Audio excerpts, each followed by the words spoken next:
For 120 years, the North and South Amateur Championship has been one of the premier amateur events in the world to date. And today, two champions will be crowned simultaneously. The men's and women's North and South Amateur Championships presented by College Golf Network. We are glad to have you with us on this beautiful Donald Ross design where many important golf memories have been made, including 2 weeks ago when the U.S. Open was right here at the beautiful Pinehurst No.2 as we take you inside of the North and South Amateur Championship today. Hi, everyone. Kendall Lewis alongside college golf analyst Marcus L. here with you. And, Marcus, you look at this field, 5 straight days of nonstop golf, and we are down to 2 in the men's and the women's championship. Should be a fun final round. Thanks, Kendall. Yeah, it's an honor to be here again, like you said, on such a historic venue at a historic event, right?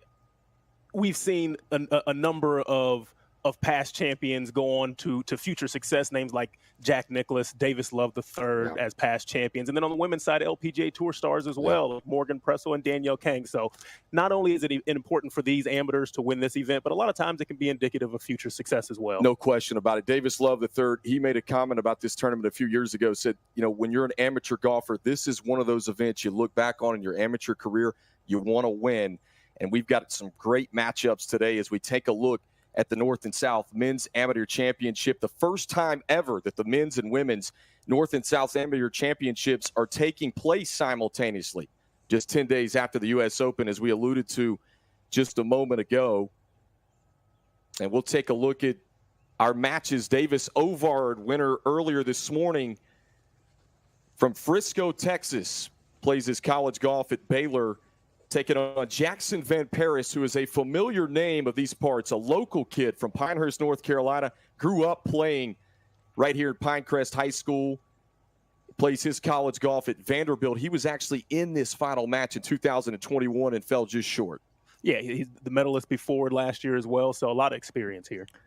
We take a look at the women's matchup today. We've got a good one there as well. Another local product, Macy Pate from Wake Forest, grew up in Winston-Salem, North Carolina, a Reagan High School product, taking on Katie Craig from Western Kentucky. Those two winners of their matches, obviously, earlier today. The first 2 days of this tournament, Tuesday and Wednesday, 18-hole stroke play. Then they seed, where we've had simultaneous days of match play, including 36 holes the last couple of days for these golfers. A lot of golf in this heat, and humidity certainly a factor. And we're going to take you into live action right now. We'll start with the men. You get a look at Jackson Van Paris, who we mentioned, the local kid from right here in Pinehurst, North Carolina. Van Paris 2 up right now through 7 holes on Davis Ovard. We mentioned Van Paris fell just short in this final back in 2021. He is ranked 8th in the latest World Golf Amateur rankings. This is a guy that fired 69 and 67 the first 2 days of stroke play for a 5-under. Seeded as the #2 seed in match play when they began match play on Thursday, and the chalk is held up, Marcus. Yeah, you don't want to say there's favorites in the event, but obviously him being a local kid and obviously his chops playing at Vanderbilt, a lot of his college results as well would indicate that, I mean, one of the favorites in the field for sure. And he is fun to watch. You've watched a lot of his college events, I know, as well, working with Clipped, and you've had the chance to cover him as well. And we watched him go down #1 earlier this afternoon. But this matchup right here, intriguing. Davis Ovard, the 29 seed, after a 76-66, was able to reach the final 32 for match play earlier this week. And a bit of a surprise to everyone. He's a rising sophomore at Baylor, but trying to claim this North and South Amateur Championship here today. 2 down right now on the 8th green. And he's, you know, he's got his work cut out for him, right? Young player. An event like this could propel him to more success going into his, you know, his upcoming college season. And he's definitely playing again a really good player in JVP. Now this 8th hole, interesting, as we mentioned, this Donald Ross design, it deemed as one of the fairest tests in golf. It certainly makes you think. We've seen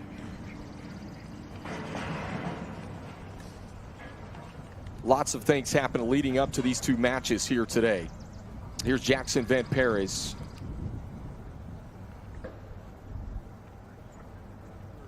Who is 2 up through 7 holes. Got off to a great start. Van Paris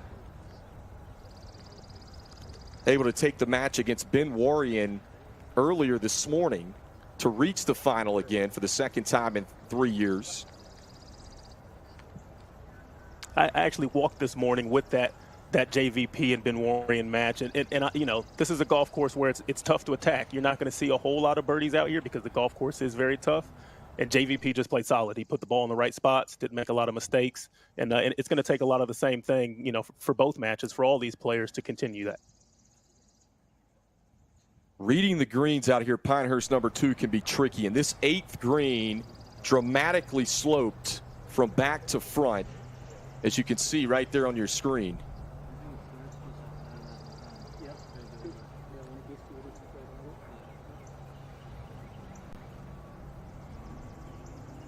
Give you an overview of this beautiful golf course again here at Pinehurst #2. North and South Amateur Championship, as we mentioned, the 124th year for the men's, the 122nd year for the women's.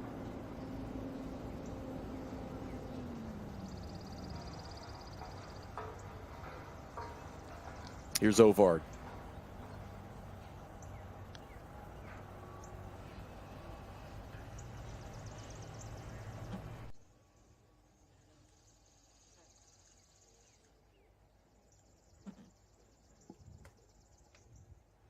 And Marcus, you made an interesting point today that they had watered these greens a little bit earlier today. You made the point, was it how dry would it be this afternoon as the humidity and the heat continue to rise here in North Carolina? Yeah, I walked around this morning and wish I would have wore a different pair of shoes that weren't white because they got a little dirty with how wet it was out. But again, as we kind of got later in the morning and you go out there this afternoon, it is certainly baking out. So a little bit different golf course than this morning for sure.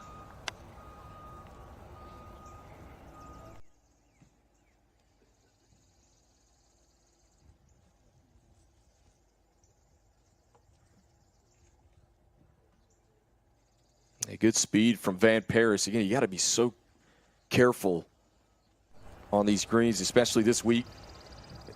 And this is what you don't want for both of these players, quite honestly. You see them reaching back in the pocket for coins. That means they've got a market. You're hoping as you continue these matches that you're making you're hitting them close enough that your partner gives you those. So we'll continue to see that as well. How many of these stressful putts will they have to continue to convert?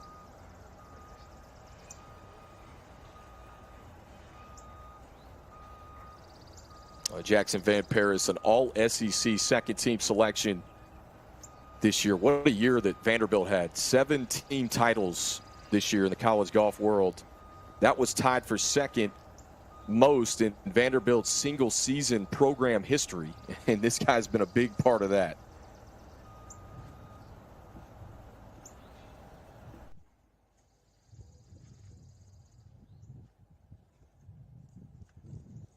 Yeah, as he cleans that up there again, very easily to get overshadowed by the name most of us know in Gordon Sargent, but JVP has been just as critical to that Commodores team the last several years.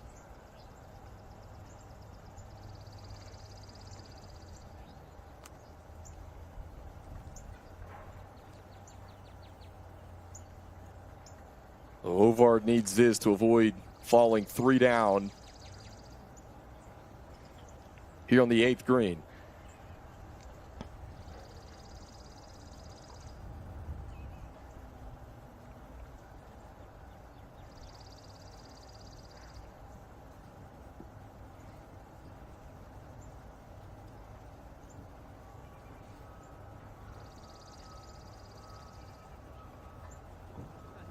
Yeah. You want to make it seem like it's routine, but again, the more and more you have of those, it starts to get your heart pumping a little bit. So Van Paris stays 2 up on Davis Ovard through 8.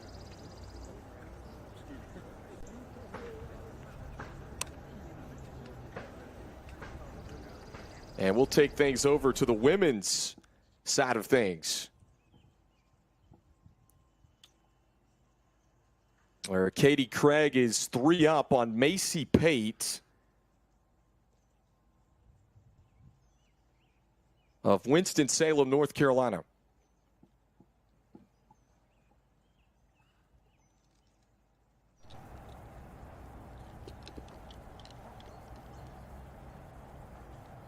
Pate and Craig both hitting their third shots. This is Katie Craig right here. Western Kentucky product.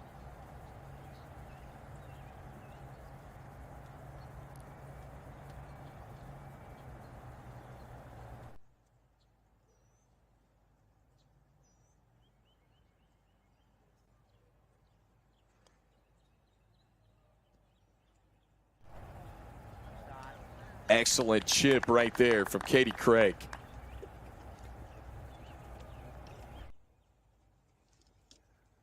This match should be interesting as we continue to play this match out. Again, the names on the bag may be a little different. Wake Forest, Western Kentucky, no shade.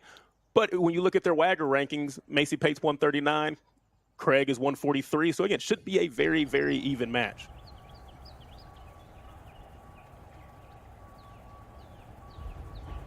Here's Macy Pate. You see her switch clubs here, too. Yeah. I think that's one of the best parts about Pinehurst #2. As you get these closely mown areas around the green, you have options. You can use a bunch of different clubs around the green. Just depends on kind of what you're comfortable with or maybe what you're even uncomfortable with and try to avoid. So she's got a decision to make here.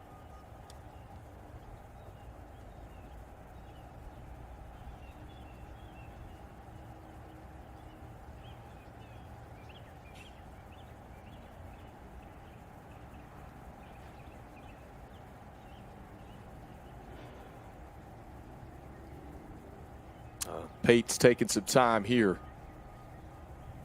As Marcus just mentioned, changing clubs.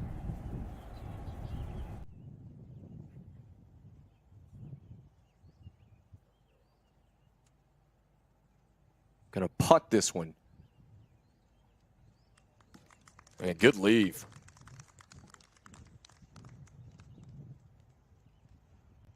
Yeah, that's the feeling you want. Put the ball in the back of the putter, rake it up, let's move on. That's what you want there. So Pate gets up and down for par. And a little bit of real estate left for Katie Craig.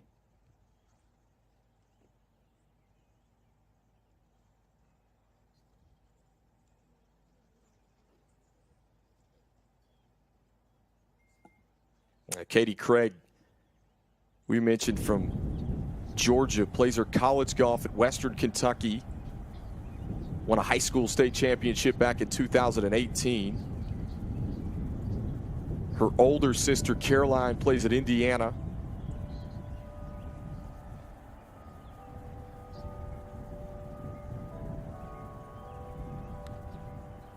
And this one from about 6 feet away to tie the hole.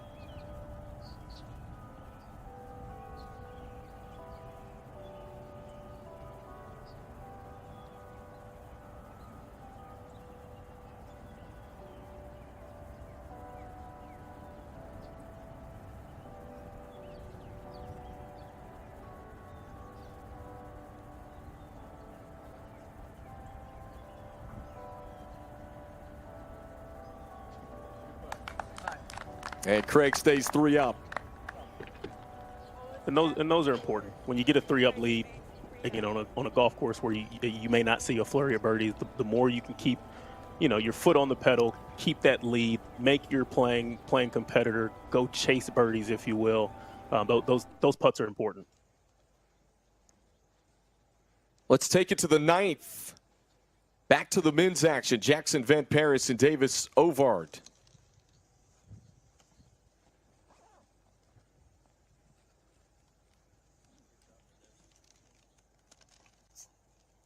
Here's a look of the 9th hole. What stands out to you about this 9th tee shot, Marcus? It's not a terribly long hole, but there's not a whole lot of places that are easy to get up and down from when you miss this green. You've got to be extra careful as far as where you're putting the ball if you're going to hit this green, because there's bogeys to be made once you miss. 174-yard par 3. You see heavily guarded by bunkers. Not an easy up and down even in this fall off hole. I believe he's on the right side here. Not a very easy up and down off the sides of these greens as well. So even if you're not in a trap, still just as difficult.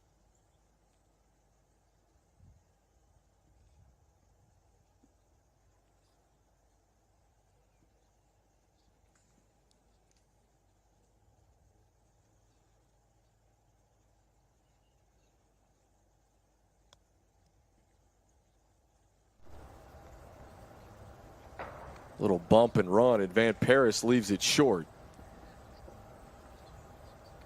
And that's the tricky part. It's tough to judge. Yeah. Again, probably a few different options for him, in the bag as far as what club to use, and hard to know if you pick the right one until the ball stops. Yeah.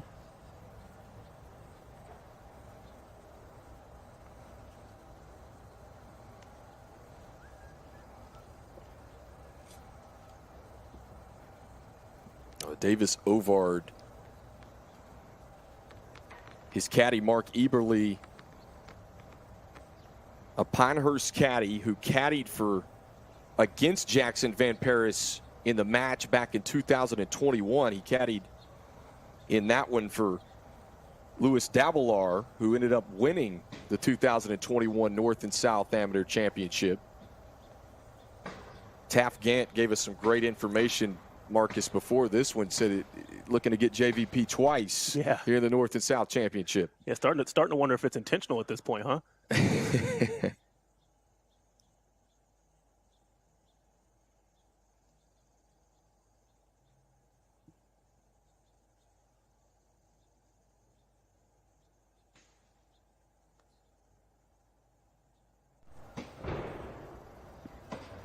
Man, it just wiggles out of the hole on Jackson Van Paris.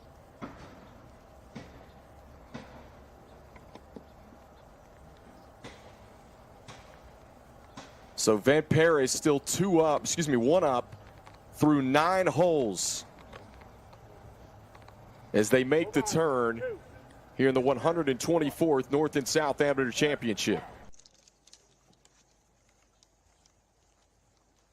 How about this story, Marcus? Davis Ovard, who is a rising sophomore at Baylor, posted a 72.76 stroke average this year for the Baylor Bears as a true freshman. Did have 14 rounds of par or better in his first year of collegiate golf. But when you look at the World Amateur Golf Rankings, I don't think anyone saw this one coming, but he has played some really good golf this week at Pinehurst #2. Yeah, he's certainly had a hot week. He's knocked off some names that you definitely want to, or that would have been favorites. But again, a lot of these summers are about progression. What does this mean for their college season moving forward? And, I spoke with Coach Mike McGraw, the head coach at Baylor, about what's to come moving forward and the things that he needs to work on. And it seems like he's starting to put it together, which is promising for the Baylor Bears. To hole 10, a 617-yard par 5 for the men. And Ovard has the honors.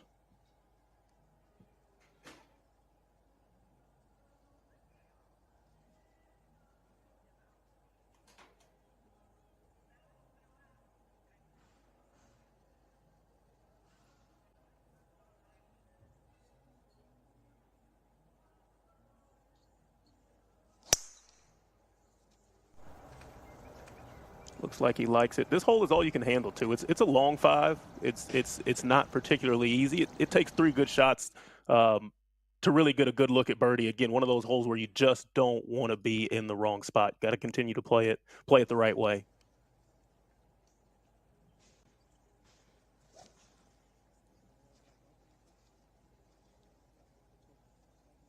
Longest hole in the golf course.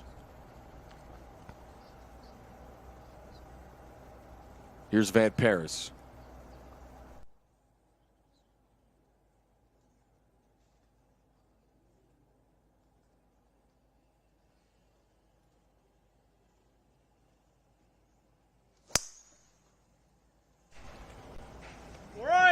Body language tells us just about everything we need to know about that tee shot, and it gets wiry over there.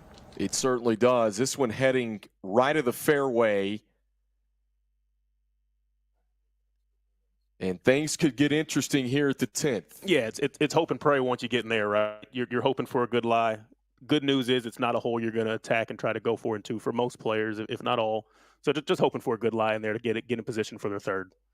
And the interesting thing about this 10th hole, too, Marcus, there's a fairway bunker left of the fairway that you really want that second shot to steer clear of. It'll be interesting to see what Van Paris does with his second shot here at the 10th. Yeah,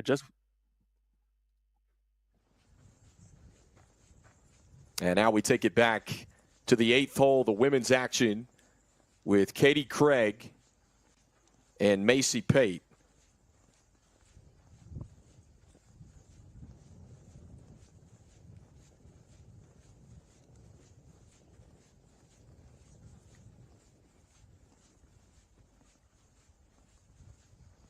Katie Craig off to a great start today. We told you about her older sister, Caroline, who was the Big Ten co-champion in Indiana. Katie's had a terrific career at Western Kentucky, winning the 2023 Conference USA Championship and finishing top 10 this year. Yeah, she had 10 top 10s during the regular season. Her only finish outside the top 10 was a regional, which was still a good performance against probably the strongest field that she played in all year. So, again, Macy Pate's got her hands full this afternoon. Speaking of those Indiana Hoosiers as well, just a shout out to their team. I was on site for that event, and yeah, it was fun to watch IU win a Big Ten championship for the first time since 90-something. So that it's cool to bring it here and connect that as well with some really good college golf in the family. This ball's in an interesting spot, just beyond the bunker. Here at the par 5-8 for the women's. And you get a look at this 8th hole. It plays 470 from the women's tees this week, Marcus. And the green is not friendly, right? This is a par 5 green where it's not a very large target. There's a lot of trouble around there. So if you want to attack this hole, you got to be pretty precise.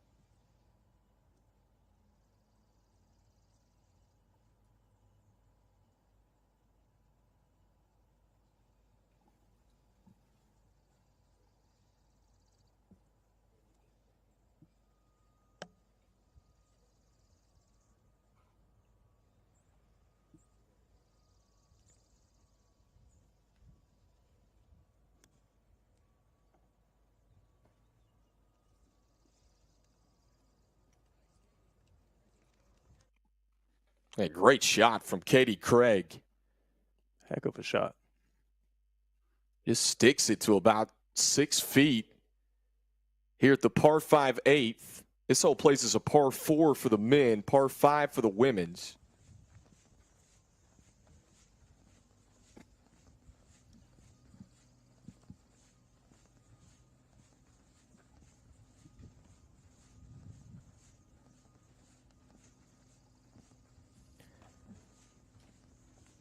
And folks, we want to remind you of our sponsors. So thankful to put this North and South Amateur Championship on, as well as College Golf Network. Peter Millar was founded in 2001 with a single cashmere sweater. Through his initial garment and ethos emerged to embody luxury, elegance, and dedication to superior craftsmanship. Today, the brand has grown to include luxury performance sportswear, seasonal resort apparel, refined tailored clothing, and accessories. Each offering features the finest raw materials and fabric innovations while utilizing the world's best yarn spinners, artisanal workshops, and highly specialized factories. Once again, that's Peter Millar.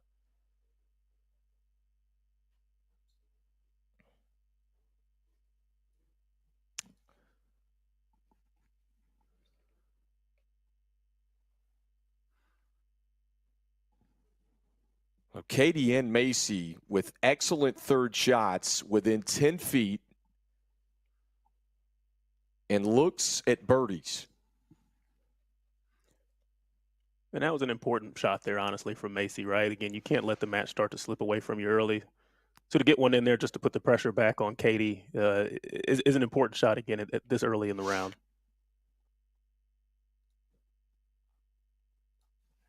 We go back to the 10th. Second shot from Van Paris in the wiry stuff.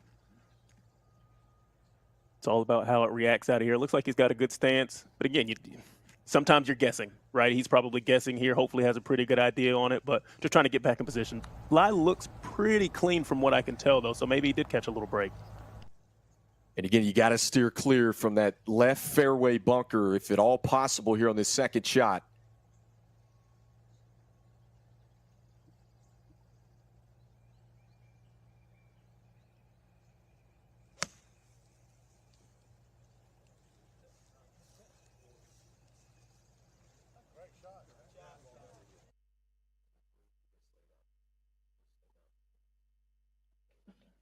Just a layup from Van Paris, but he's got to be happy with that. As you mentioned, Lie came out pretty clean there on the second shot on the 10th. Back to the 8th. Macy Pate with a birdie putt here on the par 5.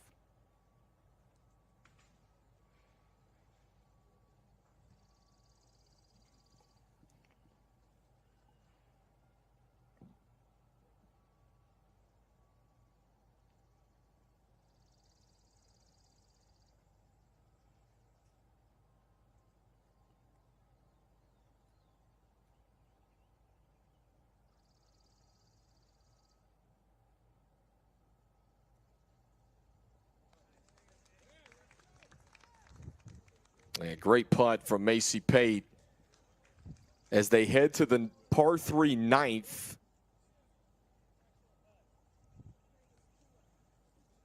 We knew that would be a fun matchup today with Katie Craig and Macy Pate. And we go back to 10.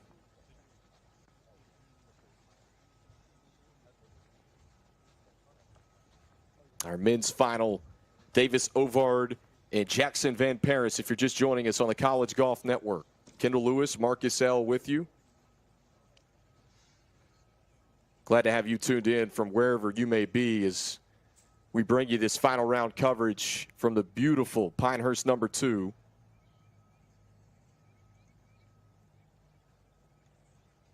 And all of a sudden, Marcus, this match has gotten tight. Van Paris, who was 4 up at one point, is now just 1 up on Davis Ovard. And he still has to remain disciplined, I think, is the thing, right? So on this hole, the pin's back left. There's not a whole lot of room over there. So as much as you want to say par 5 on the scorecard, let's get aggressive, let's go make a birdie, you have to be disciplined. There's probably something out to the right here just to make sure he's still in the hole.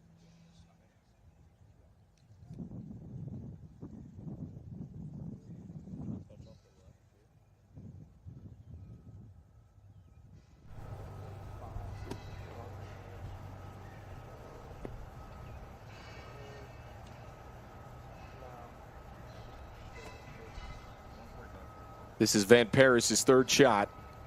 Here on the par 5 10th. Again, pushed his tee shot right into the wiry stuff. And now a comfortable yardage here on the longest hole in the golf course.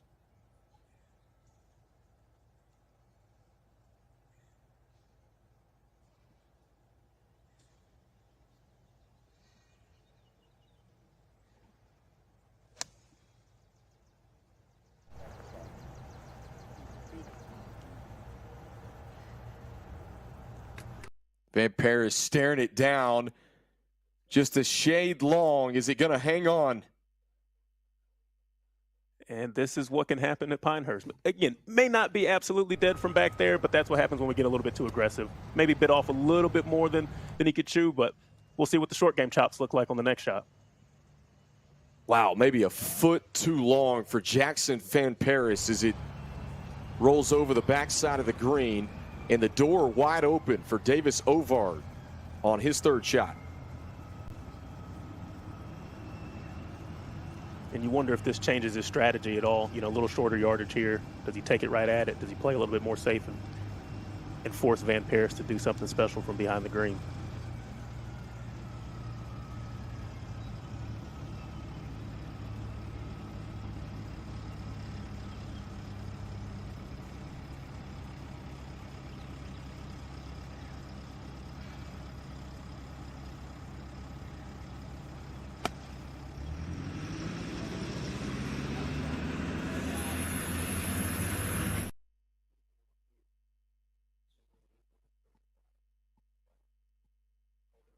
Great shot from Davis Ovard.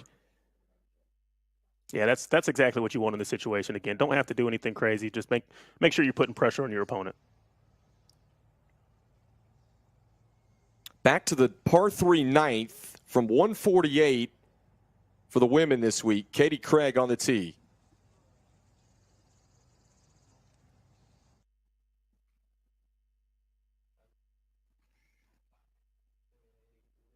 You see it just above the pin, spinning back.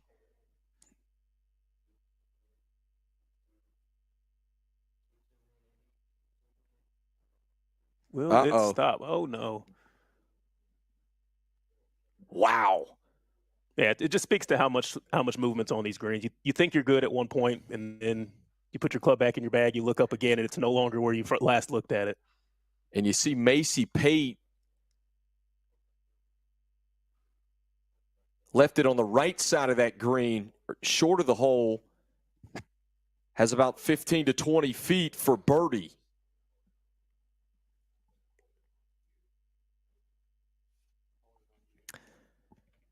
Titleist, the #1 ball in golf. So again, folks, we are excited you're with us here on the College Golf Network.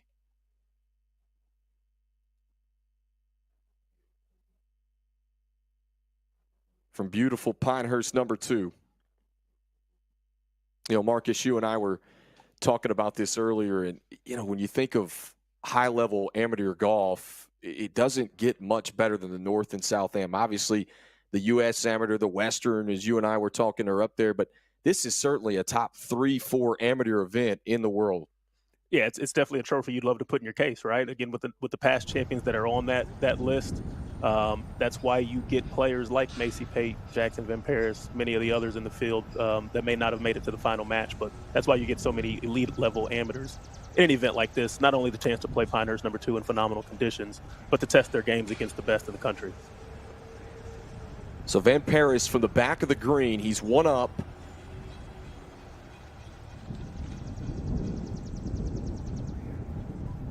His 4th shot here at the 10th.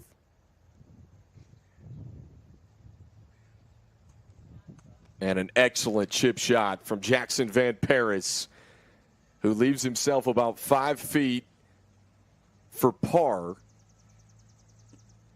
And if you're watching the broadcast, if you know a little bit about JVP, I spoke to Coach Scott Limbaugh at Vanderbilt this morning, just kind of prepping for the final. And he said, yes, his short game is tour level. So we shouldn't be surprised maybe when JVP gets a little bit out of position that he may follow it up with another really solid short game shot around the greens, because that's something he's really strong at.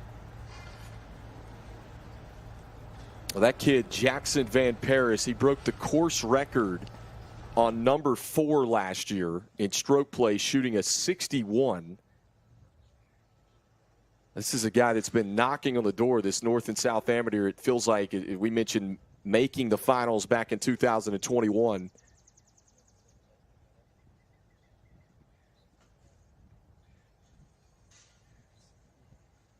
Davis Ovard with a chance to win the hole and tie this match up through 10. And he's got a decent look at it. You know, it's not 4 feet, but this is one that I think he can, you know, somewhat be aggressive, if you will. You know, you don't want to get too crazy, but this is one I think he'll give a run.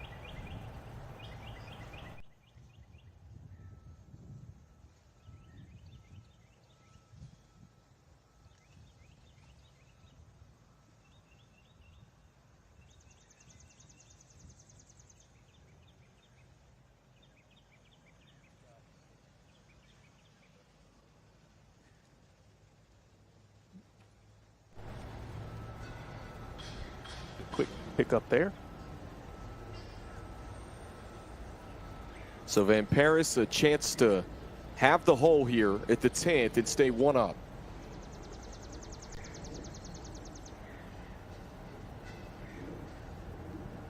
Again, important to keep the momentum going. You don't want to just hand your opponent holes. You want to keep the momentum going, force them to do something special. And this putt here, it looks flat, but that's not the case. So you and I have been on this 10th green before.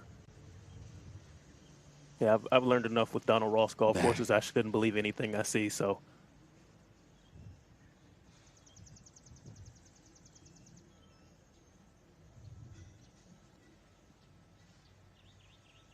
And it lips out on Van Paris.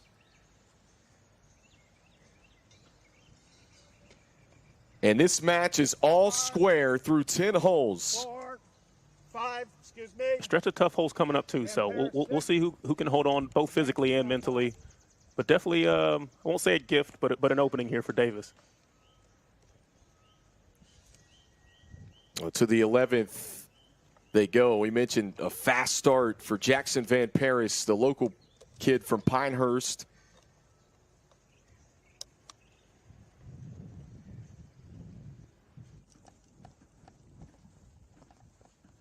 Makes 6 there at the 10th. And that's kind of what we spoke about, too. You just don't want to be out of position. The tee shot kind of put him behind the 8 ball, and then just never really got back into where he needed to be to capitalize on that hole. And we go back to the 10th tee with Katie Craig and Macy Pate. Craig still 2 up on Macy Pate through the front 9.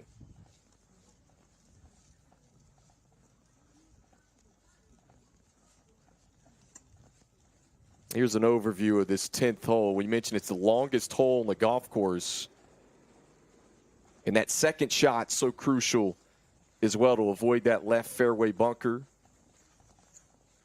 This one playing just under 500 yards this week for the women. And you kind of saw the danger with JVP's shot if you get a little too aggressive with where that pin's at. There is danger behind that green. So you don't want to necessarily be conservative, but you have to be disciplined.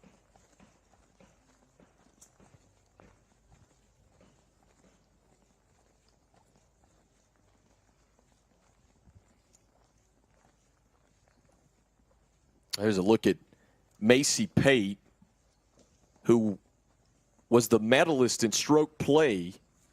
Remember the first 2 days of this tournament, stroke play. Pate was the ACC Freshman of the Year this season at Wake Forest. Just a rising sophomore. Talk about a fast start to her collegiate career. 24 of her total 31 rounds at Wake Forest this year were par or better. I'd say the coaching staff is pretty pleased with the start to her collegiate career, and someone that we're certainly going to see with her tour card here in just a few years. Yeah, I would say Wake Forest is plenty happy to have her. She is a name that many knew going into college, and even very familiar with this tournament as she was the girls champion or the junior champion last year. So Macy Pate is young, but she's got a lot of elite amateur and college golf experience. This is an unfamiliar territory for her. She could achieve the rare feat of winning the North and South Championship as the medalist. Again, that does not happen often in this championship for whatever reason.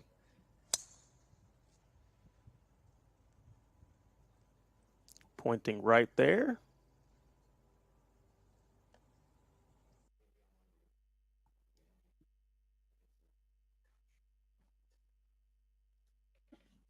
And that could be in the messy stuff here at the 10th.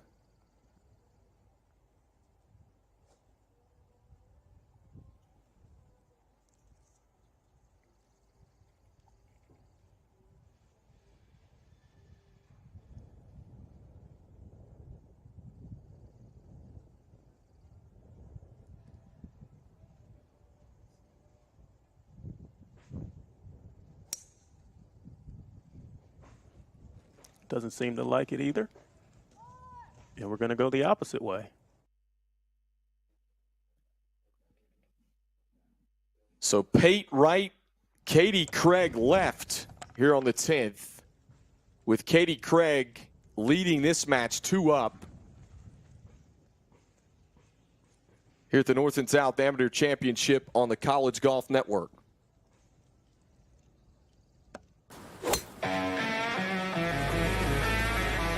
It's a place that reminds you, around every corner, why you fell in love with this game in the first place. Friendship, fellowship, fun, a home for the best, and the rest of us too. But golf is not just a sport, it's everything, and everywhere, as it should be. Luxury meets performance. Peter Millar.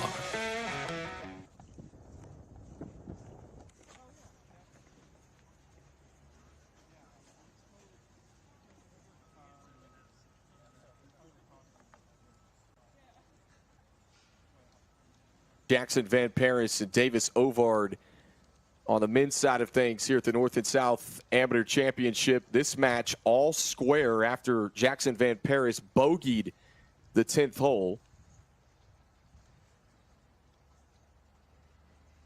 And in 11 fairway,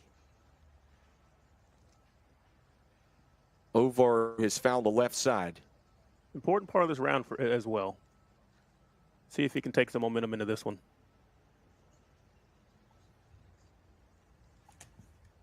Here's a look at this 11th hole.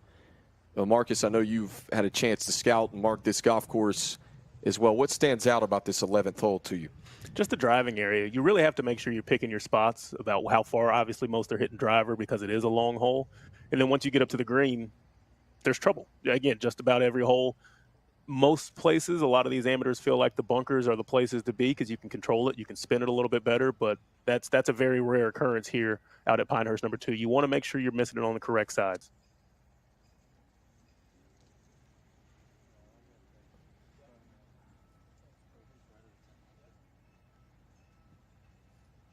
Ovard's got to be methodical with this second shot here. Par 4.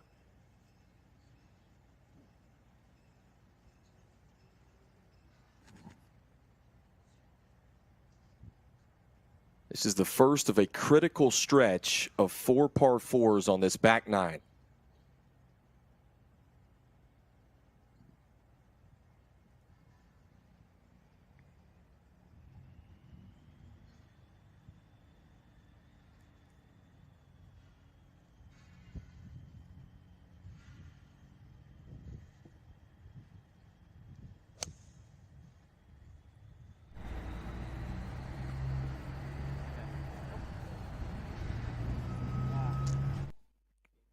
The right side of the green, he's safe there. I would say that would be the spot you'd want to miss on this green, right, Marcus? Yeah, if you're going to pick your poison, that may be the least of the poisons there. So yeah, I would think that's a safer spot, probably in some closely mown area over there as well. Up ahead, Jackson Van Paris with a bomb off the tee. Yeah, JVP's an athlete too. Again, he plays multiple sports. I've heard the kick and hoop a little bit, likes to play some basketball. So he's a bigger kid. He's definitely an athlete, can move the ball a long way.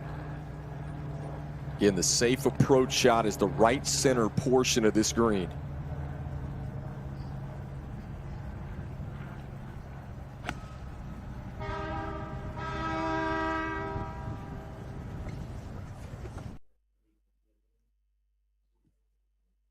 So similar spot as Ovard, short and right.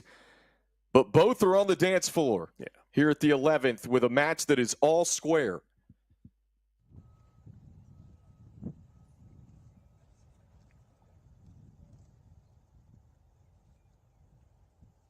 And now we take you back to the 10th,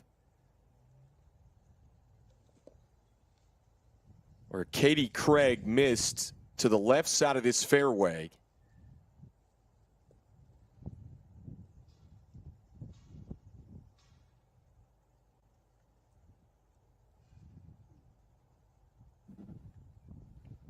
Must be a pretty decent lie because she has a pretty long club in her hand. So hopefully she probably feels pretty confident she can get a lot of club on the ball here.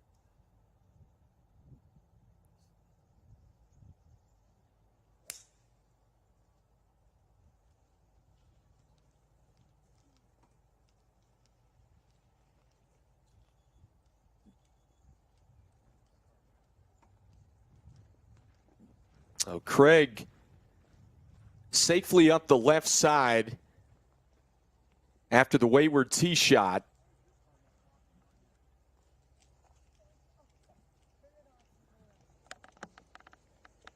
And again, that 10th hole, as we mentioned, the longest hole in the golf course. And you have to be very methodical, and a 3-shot hole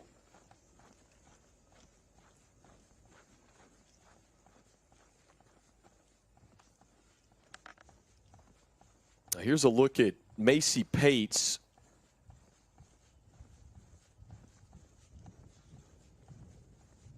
Up and coming third shot.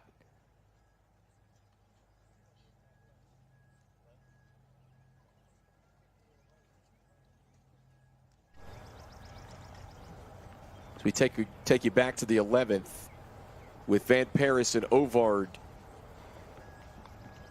both finding that front right portion of the green.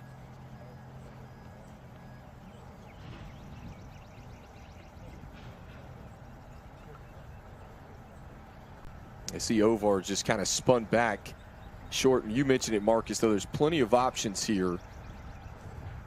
Yeah, just barely off the green here. Somewhat surprised he's got wedge in hand, and he's, hinging it pretty quickly in the practice swings too. So I wonder if he's going to take this in the air a little bit, try to put some spin on it.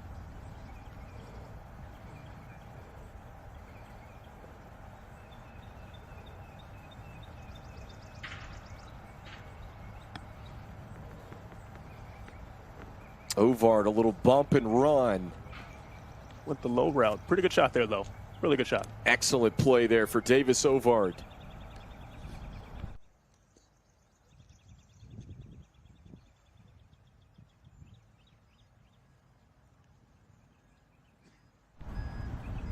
Van Paris going to take his time, get a couple of looks here at this long uphill putt on the 11th. This match all square. So again, we talk about what this tournament would mean for both of these players, but especially Jackson Van Paris, growing up right here in Pinehurst, playing his high school golf at Pinecrest High School. And he's been knocking on the door. That's the other part too, right? He's had really good showings here in the past. I imagine in the back of his mind, he'd love to be the last one standing, in almost his hometown event, if you will.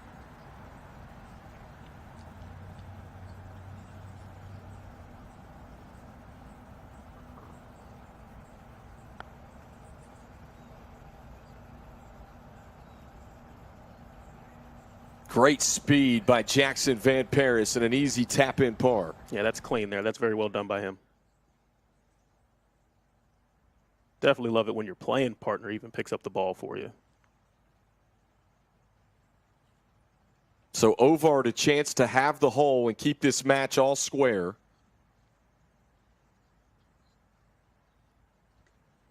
This is what we talk about when we talk about keeping the momentum going. 1-1 on the last hole. How do we respond on the next? Even if it's a half, just trying to continue the momentum so you're not going back down. This is an important putt for Davis. That was interesting. He shot 66 on number 8 the first day of stroke play, a 76 on number 2, but he has been red hot in this match play portion. So we mentioned a chance to keep this match all square here through 11.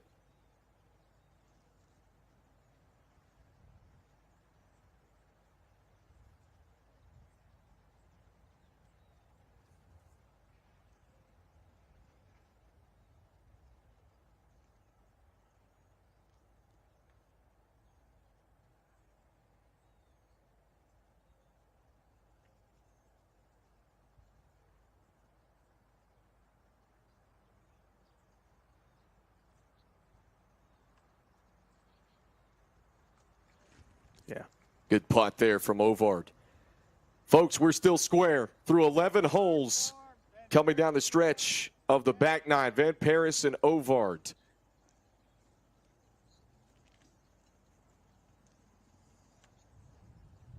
And now we'll go back to the women's side of things. Katie Craig with the lead over Macy Pate right now.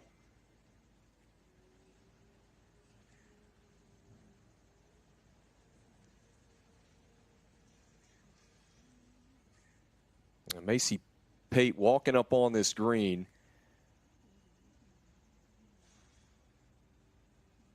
This will be her fourth shot. This is an interesting shot, Marcus, kind of an unorthodox yardage here. What do you expect her to do with this chip shot? If she wants to get it close, it's got to come in with some type of spin because, again, the landing area back there is not very big. Again, as characteristic with most of these greens, and then it obviously falls away from you once you get past it. So it's going to take all she's got and all of her skill to get it really close here.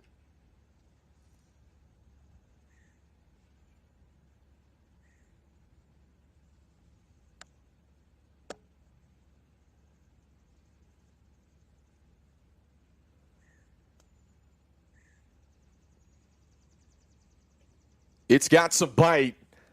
Little one stop and hop. Just short of the hole is Macy Pate, and she'll have that for par.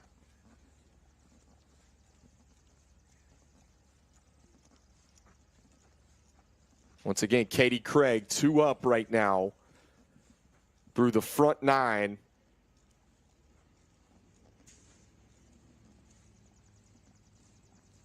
And Macy will still be away on this par putt. But Katie Craig has it within 10 feet here on the 10th.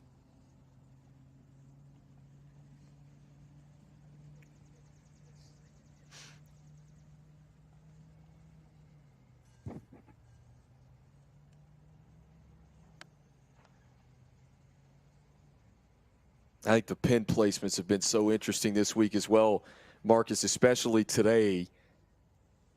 You leave it short on these Donald Ross greens with a back pin placement. We mentioned that 4th shot was going to be tricky for Macy Pate. She's got some length on this par putt.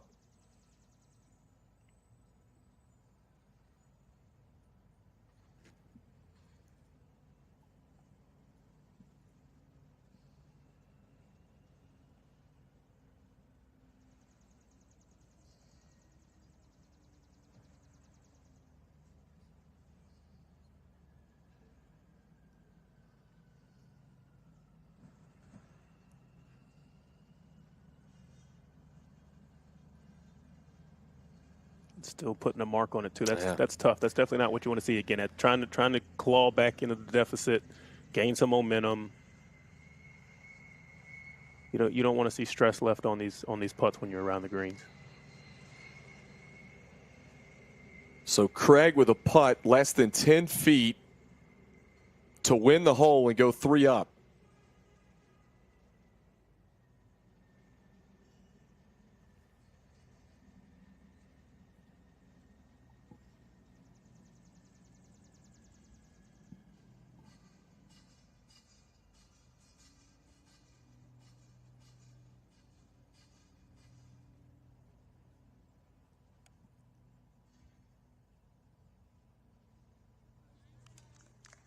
And there it is.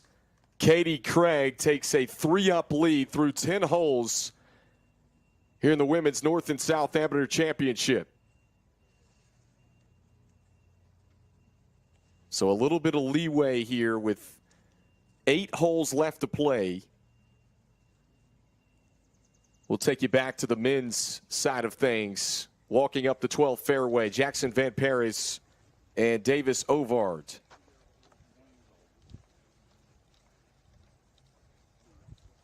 This match all square.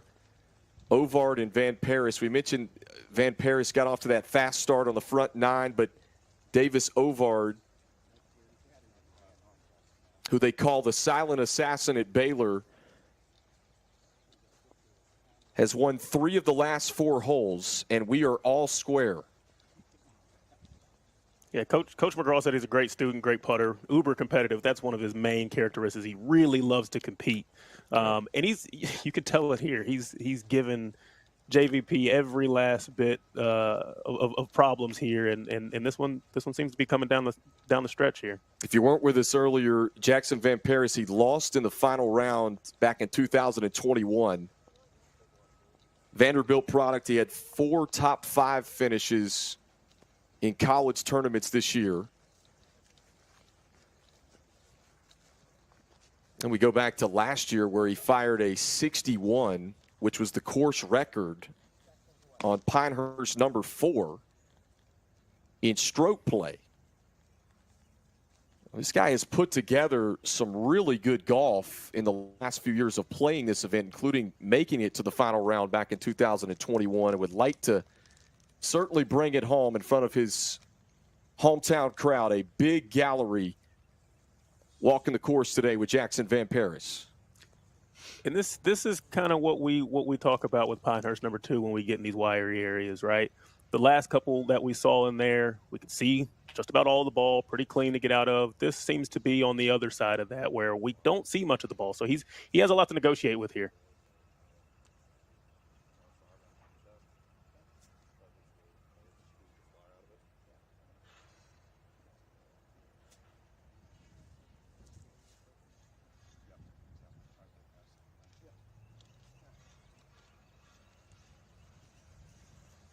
Second shot for Van Paris on this dogleg right, par 4, 12th.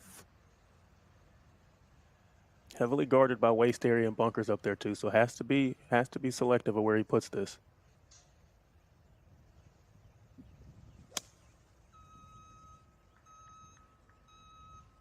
That looked chunky. And right.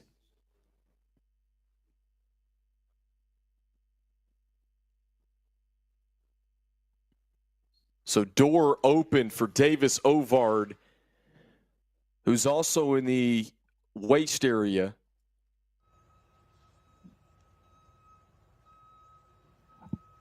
Excuse me, just cleared it.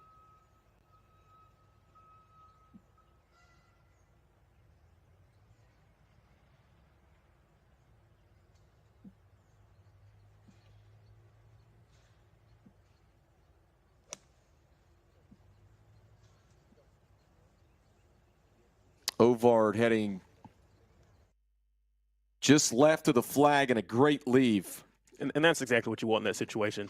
We said JVP short game is tour level. Well, let's show me, right? We need to see it. Ovard's put the ball exactly where it needs to be, and he's in the driver's seat for this hole.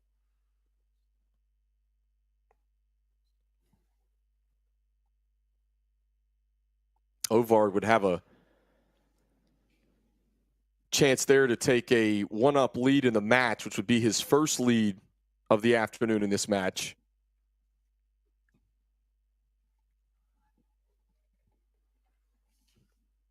When it comes to putting, golfers are pretty much focused on one thing, whether or not the ball goes in or not. In reality, a make or a miss is decided in a split-second moment that comes much earlier than that. The moment of impacts. It's the most important split second in golf. And it's the reason that Golf Pride set out to create a putter grip that ensures you're set up to succeed, not just after the putt, but in the moment that makes or breaks your stroke. The all-new reverse taper is built with a larger lower hand to help you stabilize both hands and have a more square putter face at impact, which means you've got a better chance of starting it online, lagging it better, and holing more putts. Crafted with a softer feel, a higher traction dimple pattern, and available in 3 unique shapes to suit any stroke. It's time for you to own the moment with reverse taper, a grip that's most impactful during the most impactful split second in golf.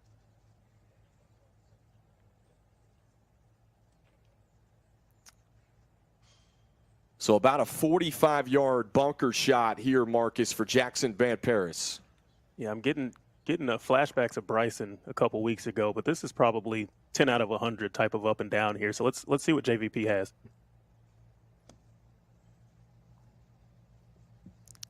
How about that shot?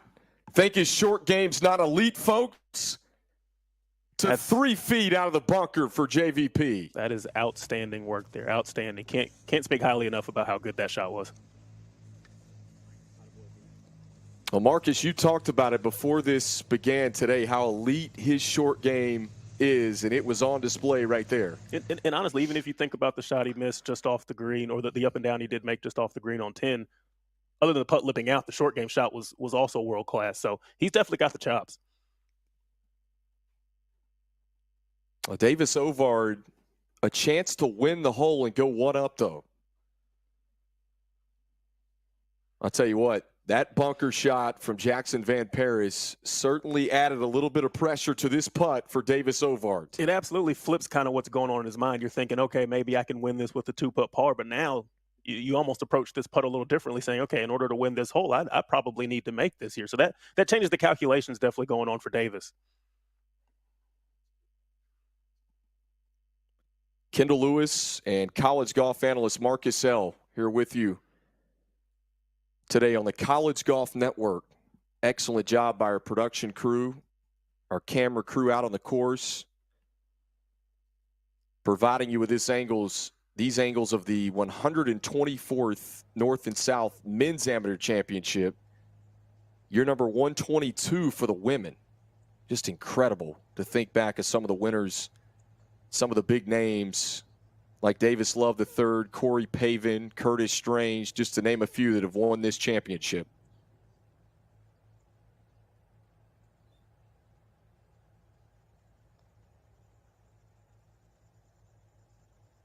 And Ovard drains it. Takes a one-up lead through 12. And that's big time there from Davis. Again, you want to keep the momentum. That was a putt you can make, and he absolutely nailed it. So that's huge. That's huge for Davis. After what might have been one of the best bunker shots we've seen of the week, Ovard in the clutch, able to drain it and take a one-up lead over Jackson Van Paris through 12 holes.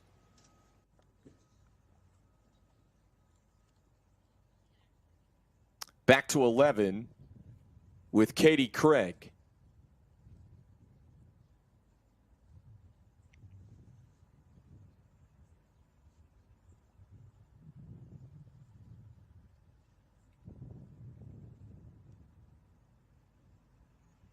Katie Craig 3 up through 10 holes so far.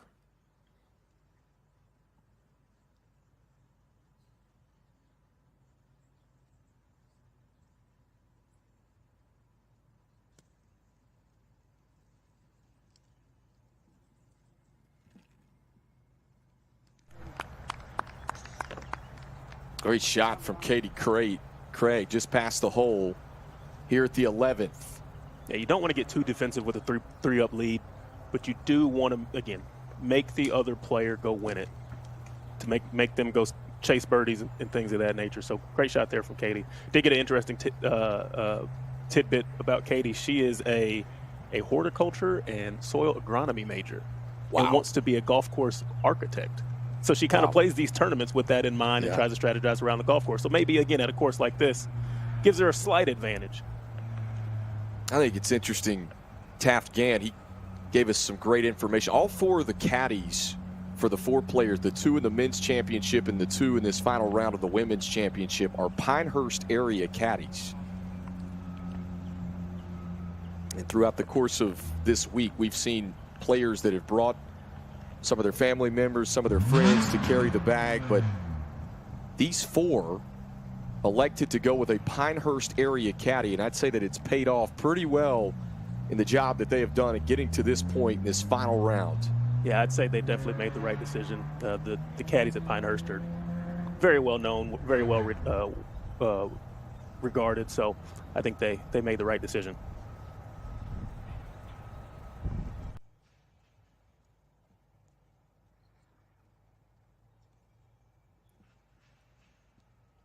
And Pate didn't like that one at all. Little frustration after leaving the chip shot short.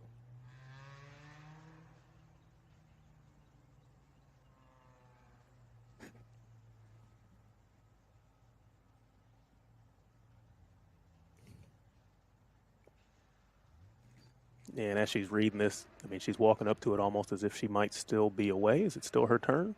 Which is not what you want. So don't want this to snowball for Macy. Really needs a putt to fall to kind of get the momentum back on her side, maybe.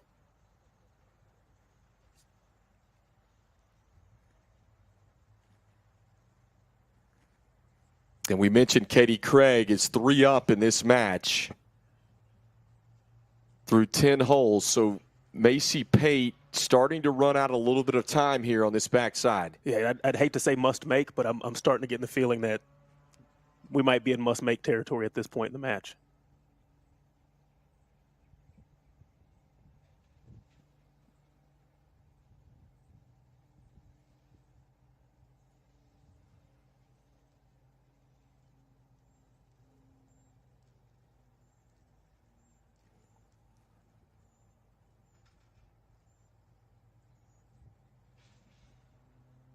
Just wiggles out of the hole on Macy Pate. Putting a mark on that one, too. I'm surprised. Surprised Katie didn't give her that one, honestly.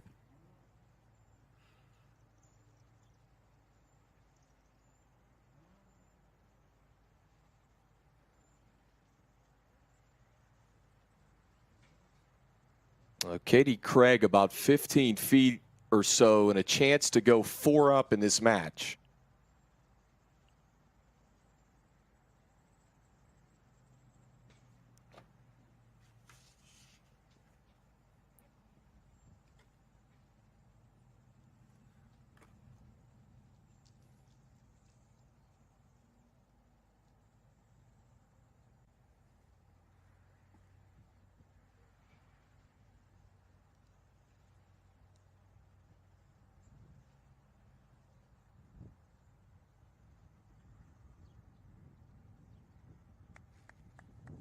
So still 3 up through 11 holes.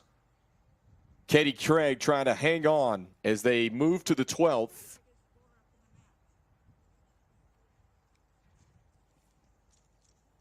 We'll take you back to the 13th, the par 4. Short par 4. Here just 385 in the fairway is Jackson Van Paris getting set for his second shot. And there's a look at the overview of this 13th hole. This is an excellent birdie opportunity, I feel like, has been all week long. Yeah, and surprised there that JVP looks like he laid up a little bit further back than Davis is. Obviously, the further you push it up, the shorter club you're going to have in your hand. That'll definitely let you attack this green that I would say is a little bit more friendly than the others, but you still have to put it in the right spot.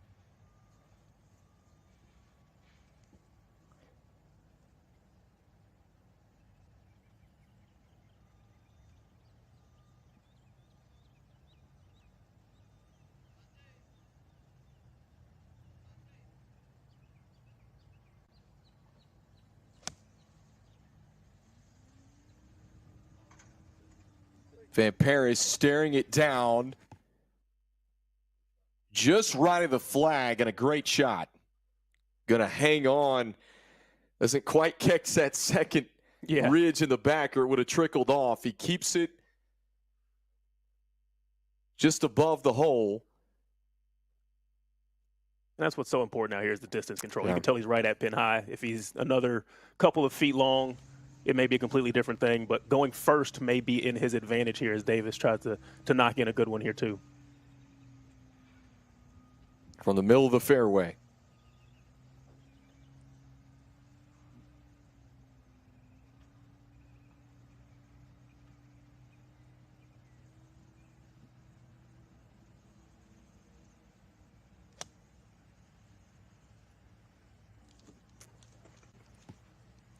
Ovard taking it right at the flag. And a great shot. 2 quality shots in there. Again, it becomes a putting contest on this hole, but those are 2 shots you'd be absolutely pleased with as you walk up to the green. 2 good looks at it.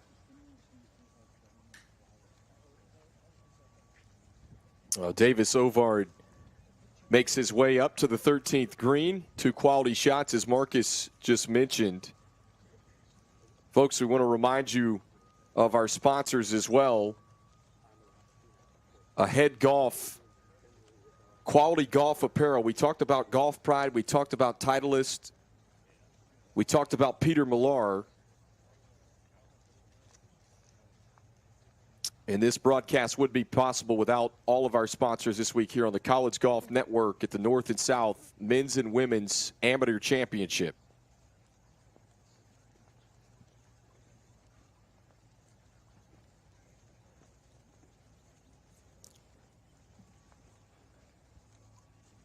Kendall Lewis, Marcus L. here with you on the College Golf Network. And we mentioned North and South Amateur Championships. This is the first time ever that these 2 championships have been crowned simultaneously, which I think has been a nice change to the format of this tournament. It's certainly increased the added excitement here in Pinehurst, just 10 days removed from the U.S. Open right here at Pinehurst #2. I don't think you can ask for a better situation here. You've got two local, or at least Carolina kids in the championship matches, coming off the heels of a phenomenal U.S. Open. Well, if you were to write the story and have a recipe, this would absolutely be it.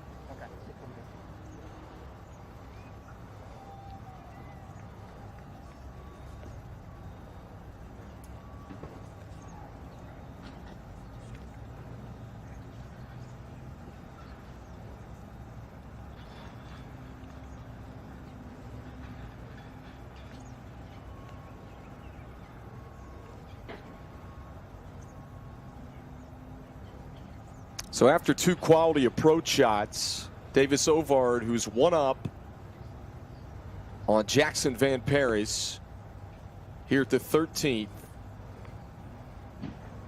both with quality looks. Ovard left it beneath the hole here, so an uphill putt coming for Ovard as he takes his time. Definitely taking advantage of the aim point there, trying to get the feel of where of the higher levels of the green there in his feet. Very popular amongst the elite AMs and a lot of professionals as well. It's just a way to read the green. So.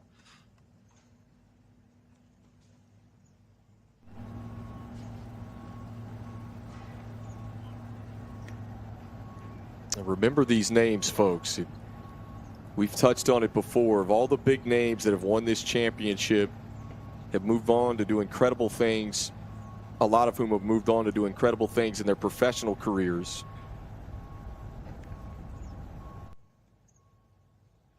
These two guys right here you could see on tour just a couple of years.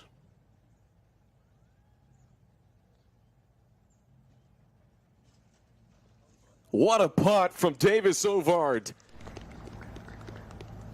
Pressure activated on Jackson Van Paris here at the 13th.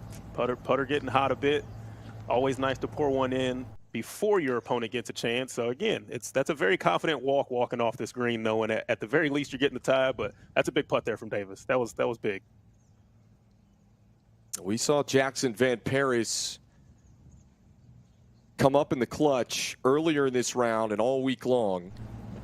This is a guy that made his PGA Tour debut earlier this year at the Puerto Rico Open, firing a 64 the final round and making the cut, of course.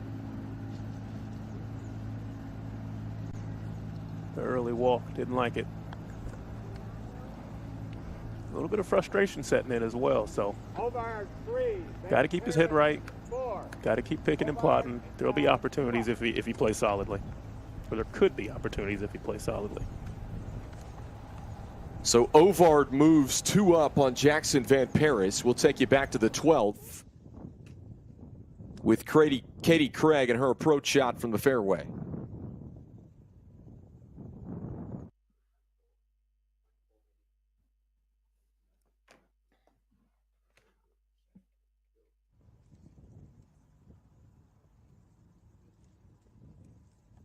So Craig and Pate have both hit their second shots left side of the green at the par 4 12th.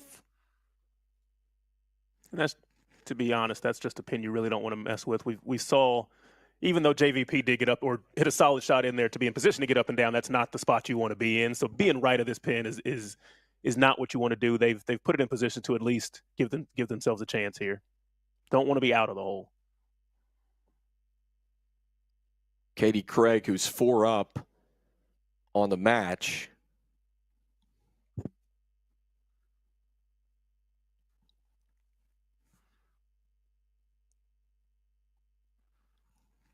Really applying pressure here to Macy Pate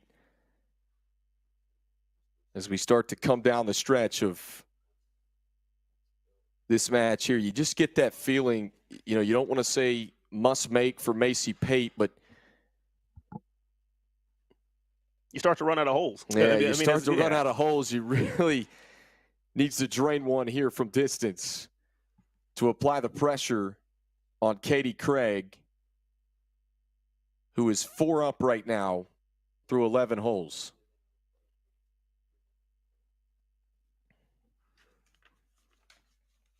Yeah, it's tough ass on this one too. Looks like it, if it's going to come, it's going to come from long range here. So not necessarily in position to cut that lead, but we'll see if magic can happen.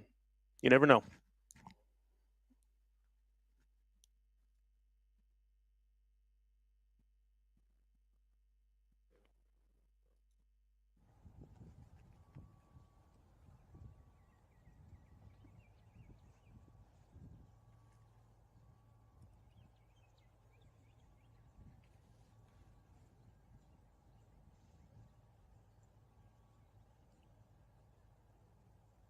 Both Katie and Macy both hit their approach shots right next to each other.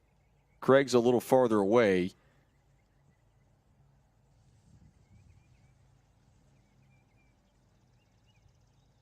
Both putting for 3 at the 12th.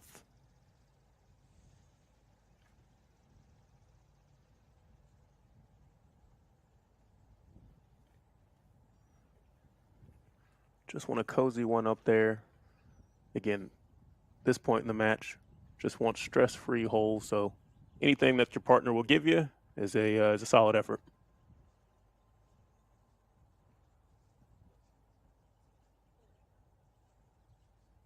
And Craig rolls it just past the hole. She'll put a spot on this one.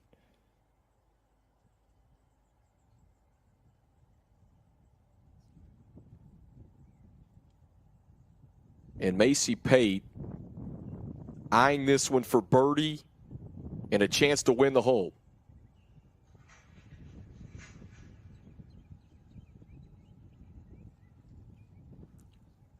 She's at least got an idea of it. Seeing Katie putt first. All about speed here. You got to get it dripping in with the right pace. But again, should have a pretty good idea what this putt does, even though it's a little bit from long distance here.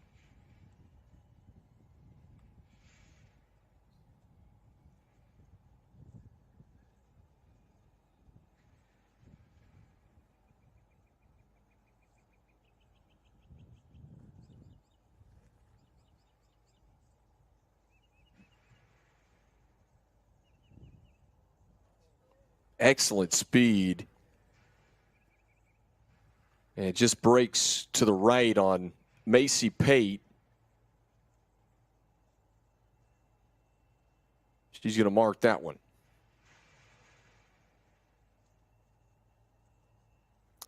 Well, Macy Pate, we mentioned both of these players had to win matches earlier this morning. Macy Pate won 1 up on Kylie Choey, who was the 5 seed in match play earlier this morning in the semifinals. Katie Craig won 5 and 3 over Lynn Lim of Vanderbilt earlier this morning.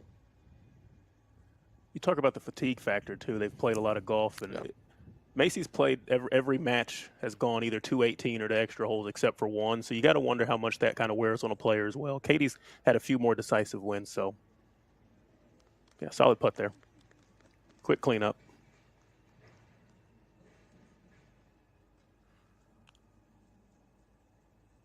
So Pate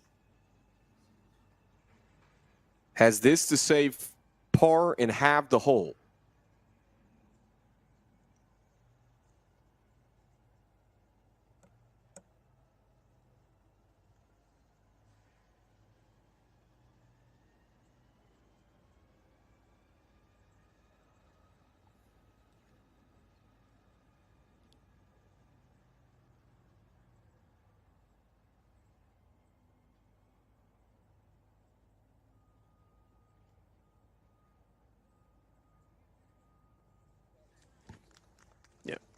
Routine there, but you gotta at least make your playing partner putt it out. Got to see it for sure. So Katie Craig remains 4 up through 12 holes as we take you to the 14th, where Davis Ovard is in the fairway bunker And the ball below his feet on this second shot.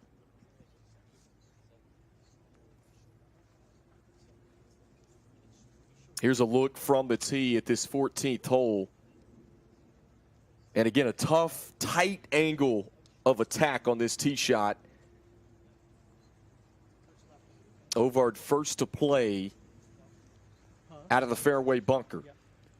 Yeah, you definitely, as we fly over that hole, that bunker that Ovard is in is the one you want to avoid. So unfortunately not in position A. He'll have to definitely produce a really good shot to get up to this green that is surrounded by trouble on both sides. But yeah, he has not done himself any favors to continue the momentum, but he's played well. So let's see. Ovard 2 up on Jackson Van Paris.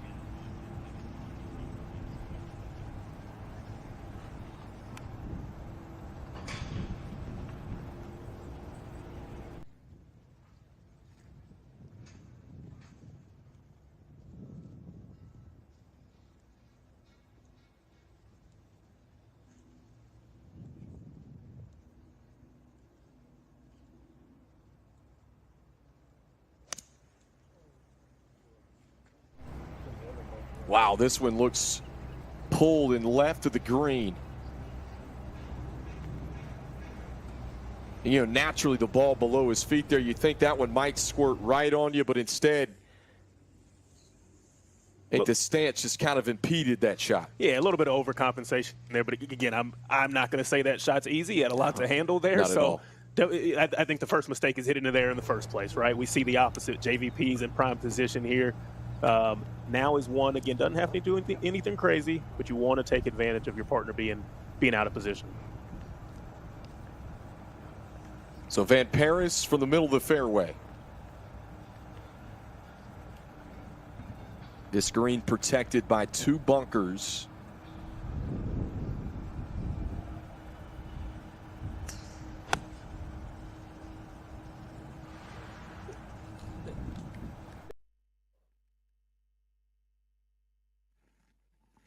And middle left for Jackson Van Paris.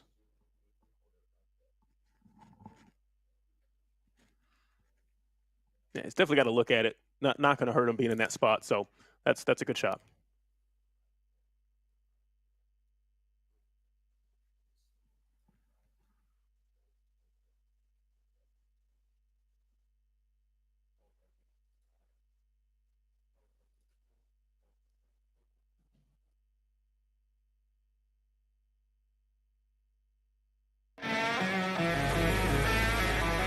It's a place that reminds you, around every corner, why you fell in love with this game in the first place.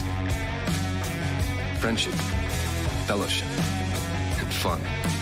A home for the best, and the rest of us too. Where golf is not just a sport, it's everything, and everywhere, as it should be. Luxury meets performance. Peter Malone.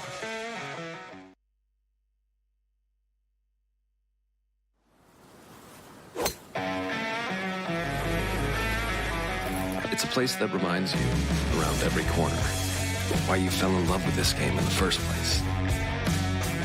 Friendship, fellowship, and fun.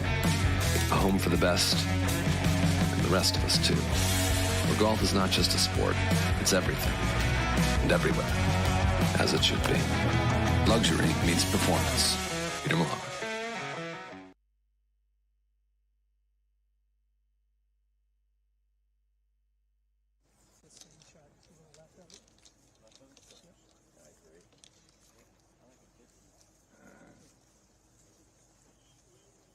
We're on the 14th hole, and Davis Ovard, who had that nasty lie on his second shot out of the fairway bunker, has got a difficult third shot coming up on this par 4. Kendall Lewis, college golf analyst Marcus L. Nolan Miller of Pinehurst Resort here joins me as well. Nolan and Marcus and I were talking about this amateur event. Hard to believe, over 120 years old. And you think of some of the big names in this tournament that have come through and won this event. Certainly a top 3-4 amateur event in the world. Absolutely.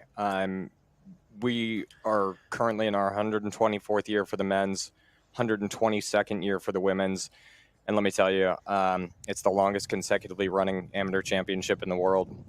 You've got greats from Danielle Kang to Jack Nicklaus that have won this event. So it's really incredible to see some all-stars out there, especially you get people like Nick Dunlap who go on to win on PGA Tour as an amateur. So it's a pretty special place. What a shot out of the bunker for Davis Ovard to about 4 feet. He'll have that to save par. Jackson Van Paris found the left side of the green and a chance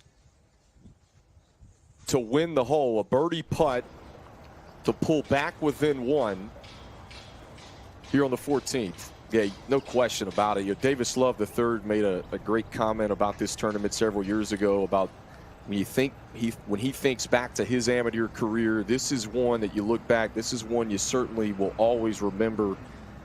And obviously you mentioned it with Jack Nicklaus, Curtis Strange, Davis Love III, even Corey Pavin, who you think's had a storied career that have come through and won this event. So take me through, obviously the decision, the format a little bit different. I think it's really cool this year with the men and the women's champions being crowned simultaneously. Yeah, that was something new that we wanted to try, and honestly, it's been a massive success. Even operationally, with everything going on from U.S. Open takedown, it's been a massive success, and something we're definitely looking forward to doing in the future. Here's Van Paris to win the hole. This would be big.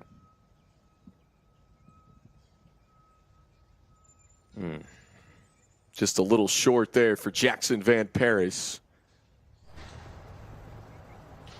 Local product, as we mentioned, from Pinehurst, North Carolina.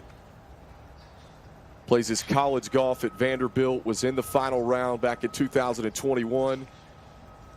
I know that's certainly added some extra juice this week to the field, having a kid like Jackson Van Paris to play in this event, but to make it to the final round in front of some of his old high school teammates, his family. Yeah, he's got a lot of support out there being the hometown boy. It's really great to see him make it this far. Every year he seems to get so much closer. He kind of ran into Nick Dunlap last year a little bit, and it's great to see him in the final match.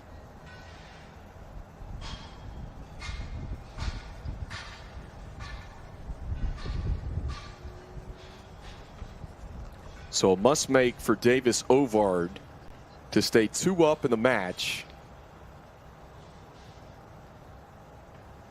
Guy that finished 29th, was seeded 29th heading into match play after the first 2 days of this event this week in stroke play, as we told you. Rising sophomore at Baylor.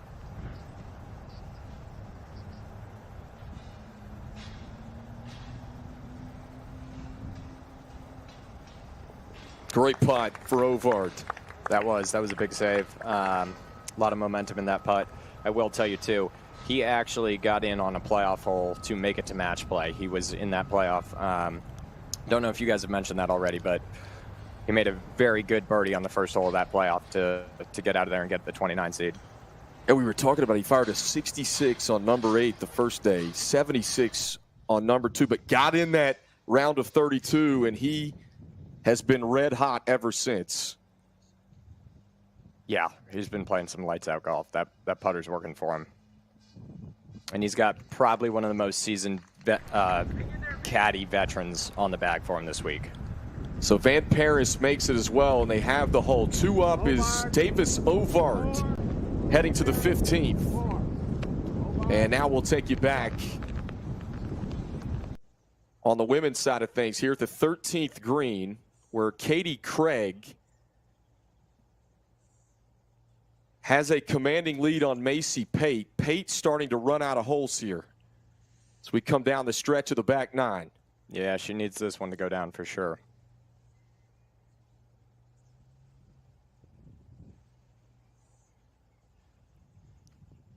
Macy has this one from about 12 feet. And it just wiggles out of the hole. That has kind of been the story of this afternoon match for her. Putter's not quite cooperating. And another player with a big following from Winston-Salem, North Carolina, obviously playing her college golf right in her backyard at Wake Forest. I think the turnout this week, and I know you guys here at Pinehurst have to be pleased with what you've seen all week long. Just incredible high-level amateur golf. Yeah, it's been great, and the crowds have been awesome. Especially helps having someone like Macy and Jackson in the field and making it this far to the final matches. But the support from everyone in the community has been just outstanding. We did it with over 150 volunteers, and honestly, not a very large staff, so we couldn't have done it without the help from those volunteers for sure. Yeah, and let's thank every one of those volunteers for making this such a great event. Is Nolan just mentioned the longest running amateur event in the world right now. This is year 122 for the women, 124 for the men. Just incredible. And Katie just missed.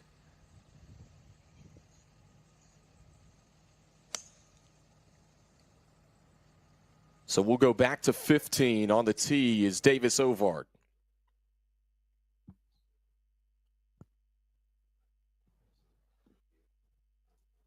Pretty conservative shot right there. I will say for Macy, that's a good break to get with Katie missing that putt, bring that match back. Back within 3. Here's Jackson Van Paris.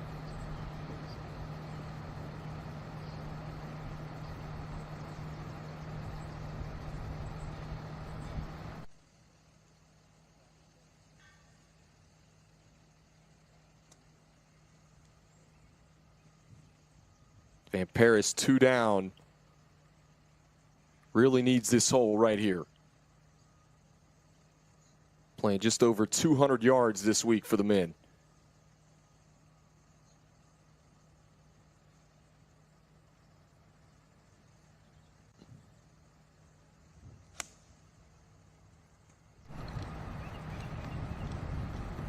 He doesn't like it. That's a tough spot to miss right there, just left of the green for Van Paris.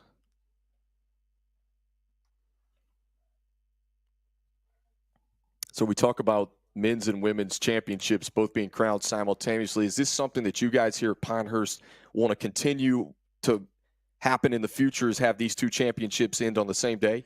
It is, yeah, that's definitely the hope. We've gotten a lot of great feedback just from players, from volunteers, from spectators. It's all gone really smooth. We're very excited to do it again next year. And we hope it's a tradition that we can keep going. It's very unique that all these players get to be together after junior golf. They don't really get a lot of chances to play tournaments at the same course during the same week. So to the 14th tee, Macy Pate.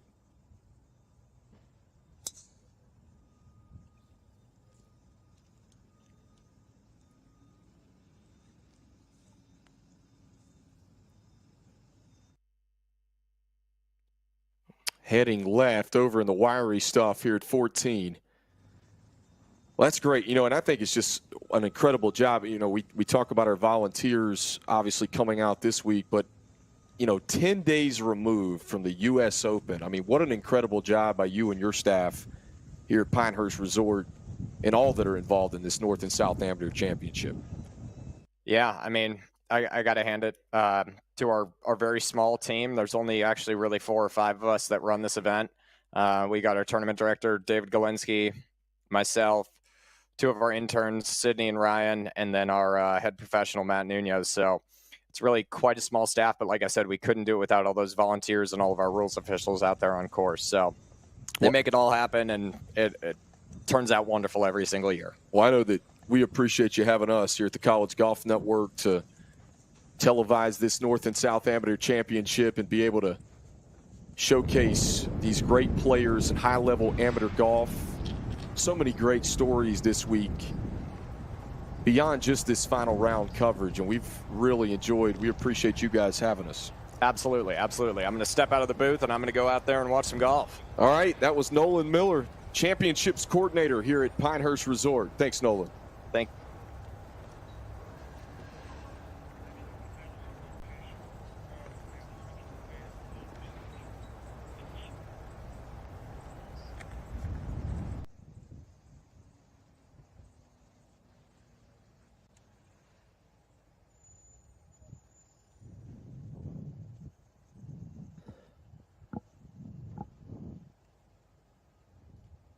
Here's Jackson Van Paris just off the green at 15.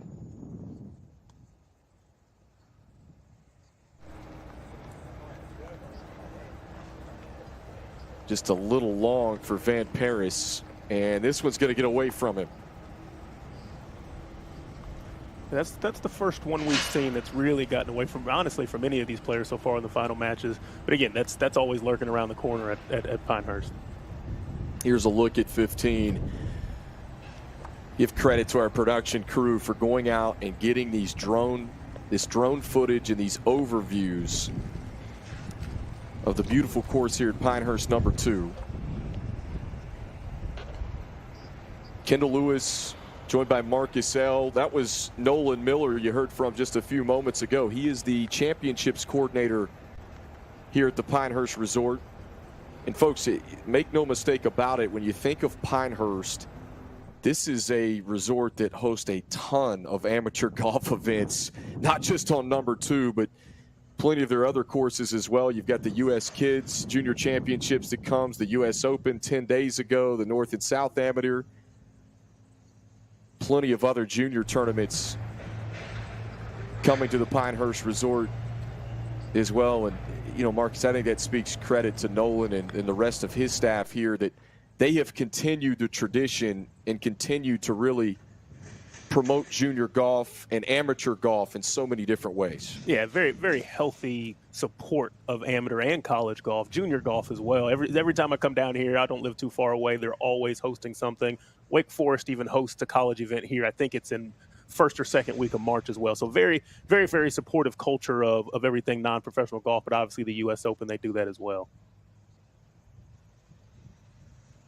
And let's give credit to you as well, Marcus. I mean, you have been a pioneer for college golf as well as Clip. Tell us a little bit about that and how that's impacted college golf and now the new ranking system that was implemented a year ago. Sure. So obviously it's been a tough year for college golf from a scoring and ranking standpoint, but Clip has done a really good job of, and hopefully people feel the same way, of kind of taking on that mantle. We've built a lot of things in a very short time that have kind of helped support the foundation of what goes on in college golf. We're really excited about our live scoring product coming this fall. I know a lot of people are really excited about having that opportunity as well. So we're going to look to continue to do innovative things to raise the level of support and notoriety and eyes on the sport, because college golf definitely deserves that. It's an awesome thing. Ovard, so Davis Ovard moves to 3 up 4 through Ovard 15. 3 up.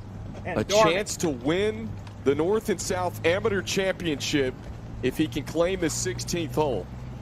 And we're getting into one of the more famous stretches of the golf course as well, with 16, 17, 18. Yeah. A lot of people remember that stretch. So we'll see if JVP can turn this thing around, because it's going to have to be quick. Back to the 13th fairway with Katie Craig.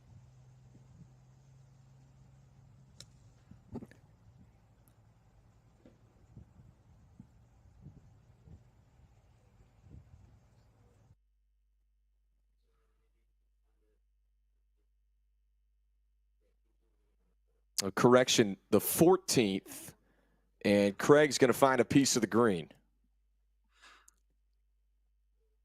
And again, just continue to apply the pressure for Katie. She's getting to the point 2-4 up through 13, where you put enough solid shots together, Macy may run out of holes here as well. So just got to keep putting solid shots together. Well, here's a look at the 14th hole here at Pinehurst No.2. Beautiful Donald Ross design, and that many have deemed the fairest test in golf. And it has certainly tested these players this week. And you look, small postage stamp size greens, tough to keep the ball on the surface this week. And greens heavily guarded by bunkers, waste areas down the right and left sides of the fairways here at Pinehurst No.2. It is quite the challenge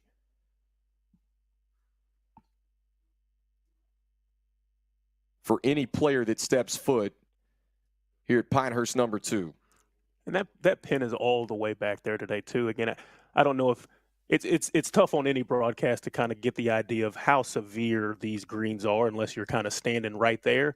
When you walk up to that green and see that pin, you do realize how little room is actually all the way back there. So a good shot is truly underneath this hole because you don't want to step it too far.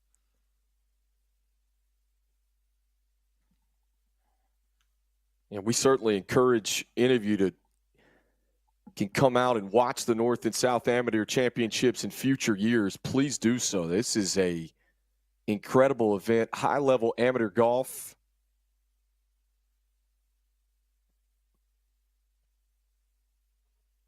Macy Pate, looking at this one, going to putt this one just off the green. Probably the right choice as well. She's not too far off. And if you get any, again, with that back pin, you get anything running a little bit too much, maybe with a wedge or bump and running something in there, it can get away from you. So I think she's going to keep the putter in hand. That's probably the right decision.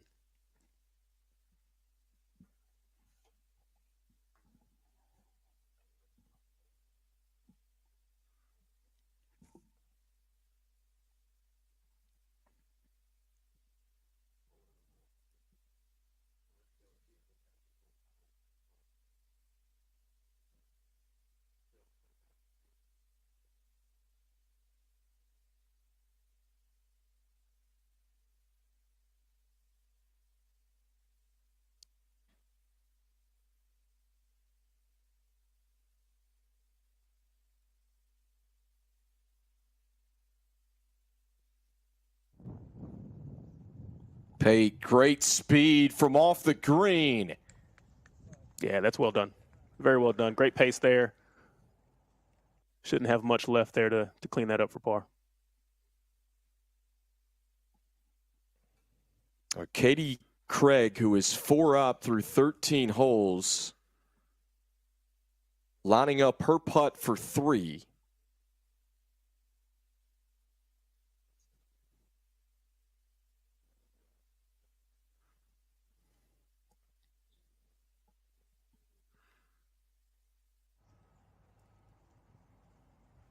Just needs something with a good speed here. Again, as we talked about, Katie's just looking to run out of holes at this point. So pars will do, halves will do. Just, don't have to be too aggressive. Just want to make sure you've got the right pace on it.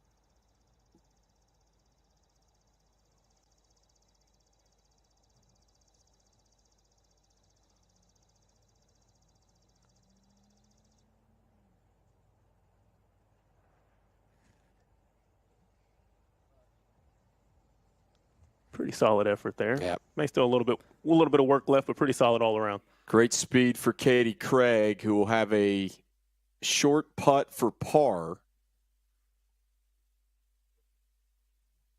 We're going to stay on this 14th hole. Katie Craig still away here on the 14th green, but 4 up. And as Marcus just alluded to, Macy Pate just running out of holes here in the latter half of this match.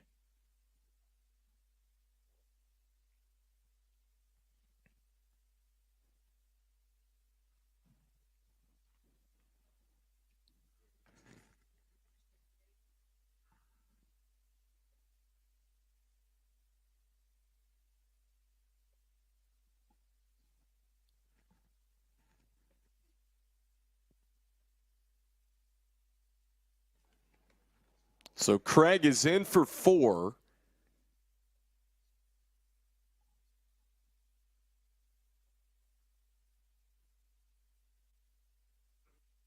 And a must make for Macy Pate.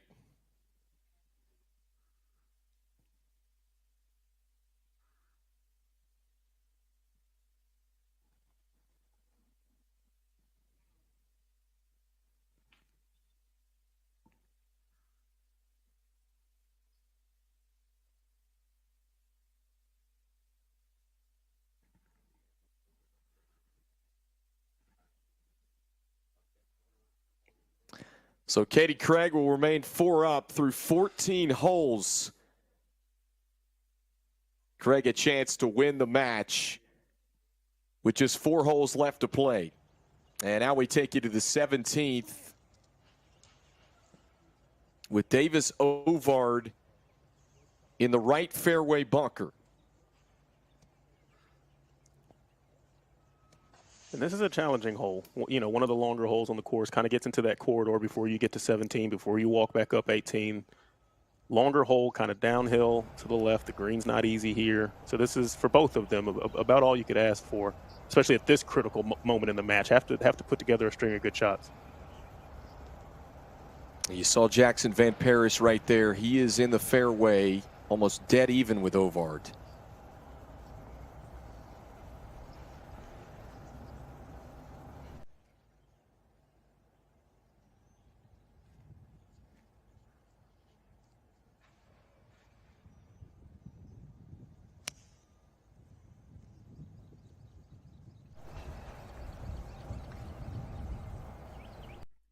Telling it to sit a little bit. Pretty lucky break there, kind of hanging up on the side, on the edge of the green there. Van Paris in the fairway at 16.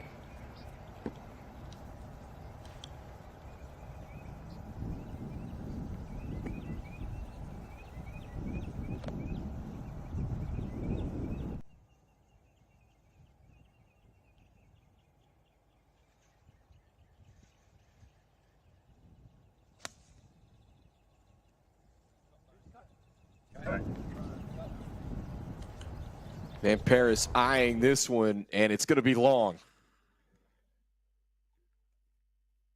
And that's a tough spot because you got to feel for JVP. He knows he kind of has to press just a little bit with holes running out. Maybe got a little too aggressive there, but it's kind of what you have to do when you're dorming.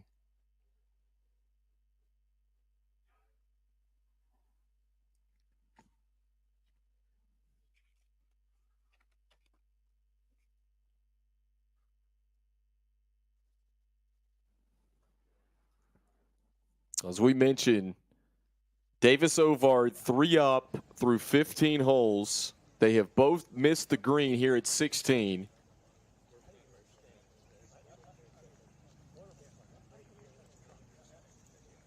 Van Paris has to win this hole to extend the match.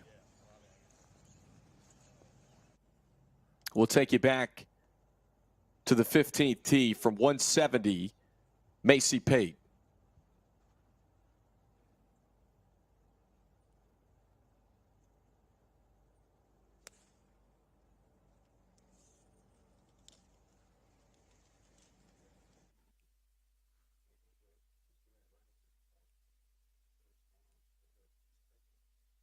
A good shot from Macy Pate. Just past the pin here at the par 3 15th.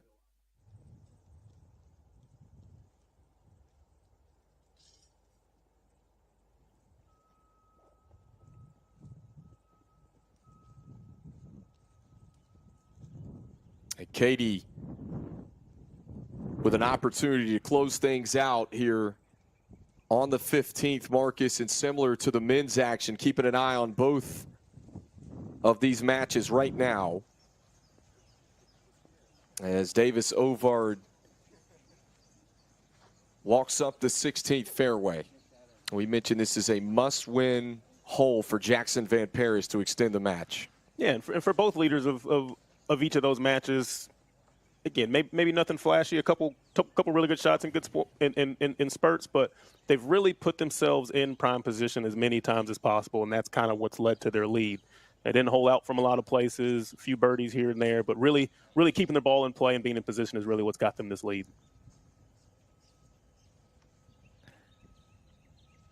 You see Ovard just off the green. It held up from trickling down into that left bunker here at 16.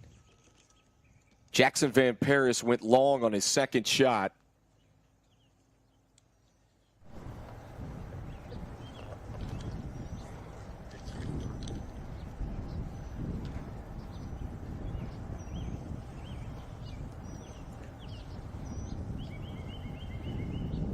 shot behind the green for JVP may not be as difficult as first appeared. I am interested to see what the stance for Davis looks like, as he's kind of right up against that bunker.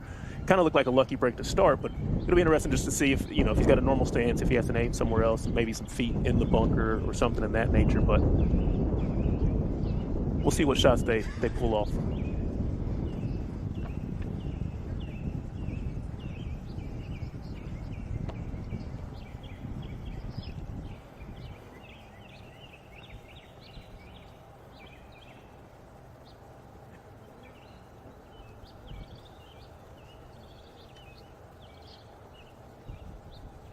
We talk about Davis Ovard, who you heard Nolan mention it earlier, had to go to a playoff on Wednesday after shooting 76 to make it to the round of 32 in match play. And here he is with a chance to possibly win the North-South Amateur Championship as the 29th seed in match play if he can get up and down.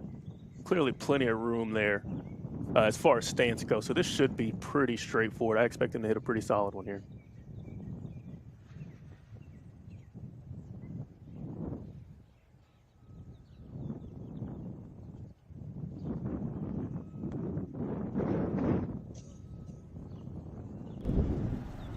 And Ovard just chunked that one.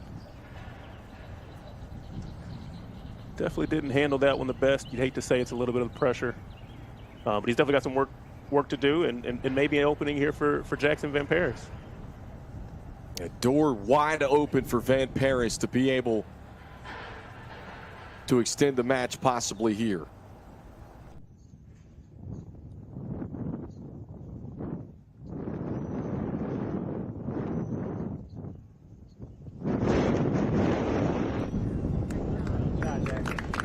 Excellent lead for Jackson Van Paris. He'll have that left for par. That's that short game Scott Limbaugh talked about again. Very, very, very solid. Again, he probably wasn't sweating over that too much, saw what was in front of him, and did a good job executing there. So now pressure back on Davis. If he wants to end it now, he's going to have to make a pretty solid putt here.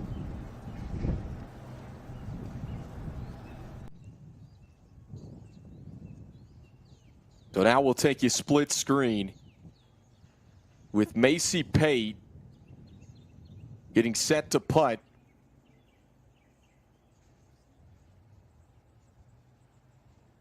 Here at 15.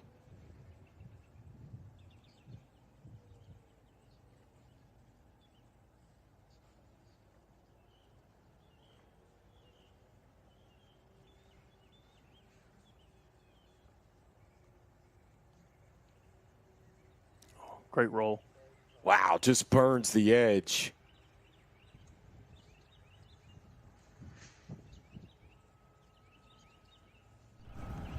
So Pate picks that one up for par. Katie Craig has a 2-footer to win the Women's North and South Amateur Championship coming up in just a moment. And Davis Ovard, a chance to end it right here.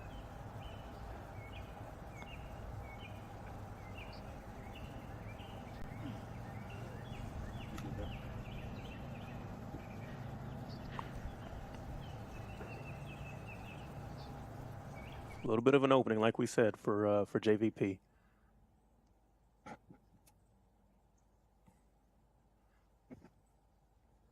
Well, Van Paris will have to make that putt to continue the match. Katie Craig can end it right here. And she does. Katie Craig, your 2024 Women's North and South Amateur Champion. From Salty Nakuchi, Georgia, the White County native brings it home in year number 122 of the longest running amateur championship in the world. Played solid all day. Really didn't give Macy Pate any opportunities to really claw back at the lead once she developed one early. So very, very, very solid showing. Deserves to be the champion again, especially after so much golf had been played already. Outstanding performance all week. Katie Craig has still got another year left of college golf at Western Kentucky. We told you, just adds to her storied career. She was the 2023 Conference USA champion, finished top 6 again this year in the conference tournament. She was the first ever lady hilltopper to win a conference tournament, compete in an NCAA regional, and she has just won one of the biggest amateur events in all of golf, being crowned the North and South Amateur Champion. It's got to be a great feeling. Obviously, plenty of hugs being shared now. But then, like we talked about at the beginning of the broadcast, adding your name to the list of future LPGA pros that are already on that trophy is a seriously huge accomplishment for Katie. Well done. And now we take you to the par 3 17th, playing 205 this week here at the North and South Amateur. Jackson Van Paris was able to extend the match. 2 down with 2 holes left to play. It's going to take everything he has. It's now or never. He's already avoided 1 hole. Now he's got to do it 2 more times, but he's probably just thinking one at a time here. One at a time.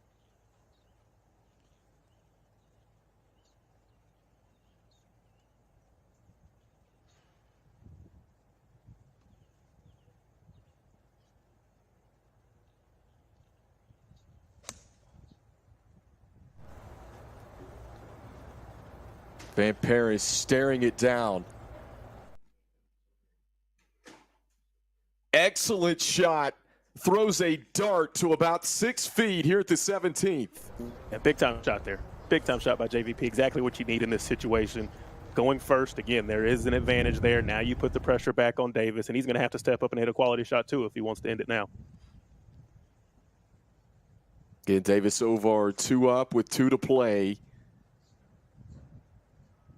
Guy that had to go to an extra hole, playoff hole, just to get in to the round of 32 match play.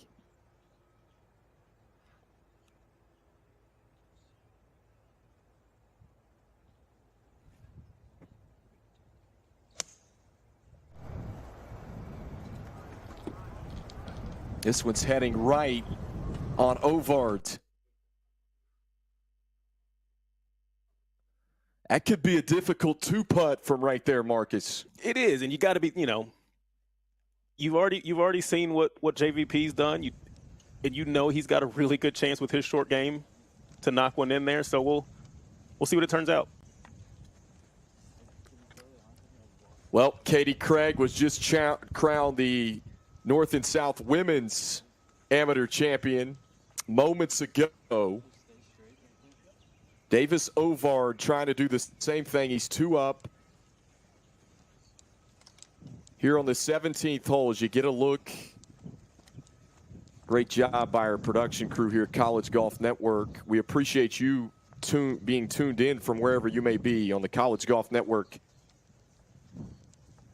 Here at the 2024 North and South Amateur Championships, as we mentioned earlier, and talking with Nolan Miller, who's the championships coordinator here at the Pinehurst Resort. This is something they plan to continue with the men's and the women's champions being crowned simultaneously.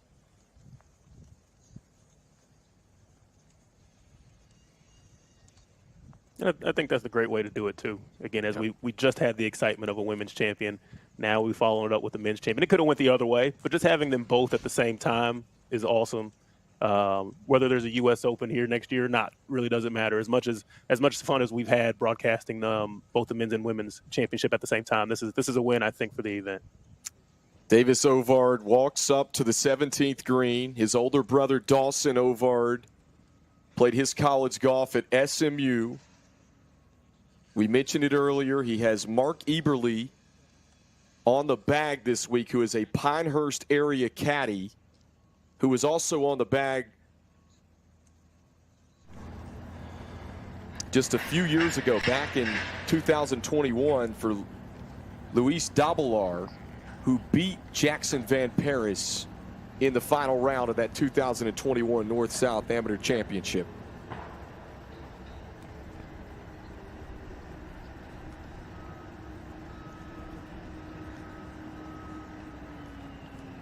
I think if Davis can close out this match, Marcus, Mark Eberle might be a very popular caddy, don't you think? Would be his second championship here at this event in about 3 years. Yeah, next time I come to Pinehurst, I'm going to see if he can carry the bag for me, see if that means anything for me. I doubt it. He's going to have a hard time working with me, but we'll see.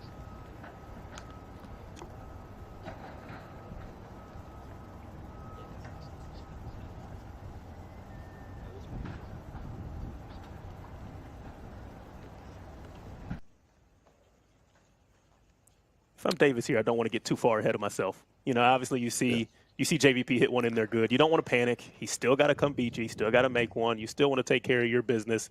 Let me cozy one up there, you know, put it in gimme range, and then put the pressure back on JVP for sure.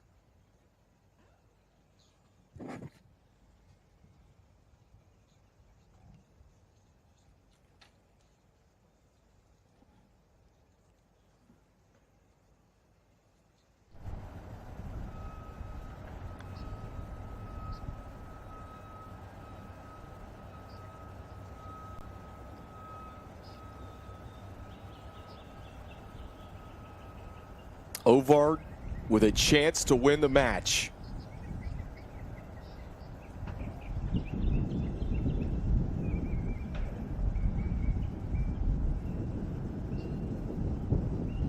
Gave it a good run. And just short, a little bit of real estate left for Davis Ovard here at the 17th. Solid effort, though. Solid effort for sure.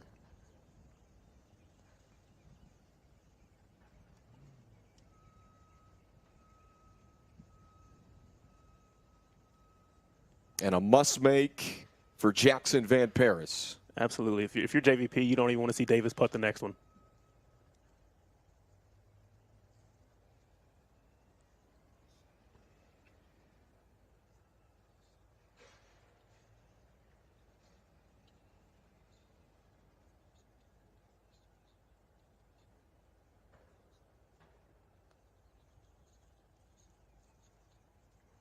Man, just burns the left edge for Jackson Van Paris.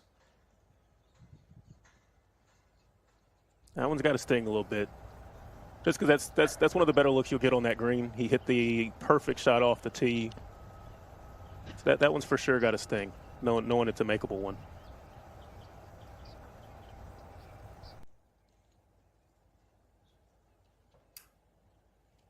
So just a couple of feet left for Davis Ovard to close things out.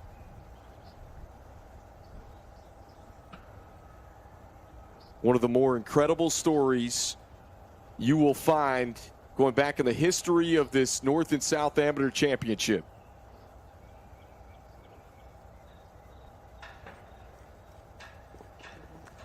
And the rising sophomore Baylor is your 2024 North and South Amateur Champion. After having to go to playoff holes after the second day of stroke play just to get in the round of 32 match play, Davis Ovard brings it home here at Pinehurst #2. You can't ask for a better week for Davis. You can see it on the smile on his face. You can tell how much this means to him. It's been a long week. You know, he's played a lot of golf. Like you said, he snuck in, or won't say snuck in, but he got in through a playoff to get to match play, knocked off the number 8 world-ranked amateur. It's a big win for Davis.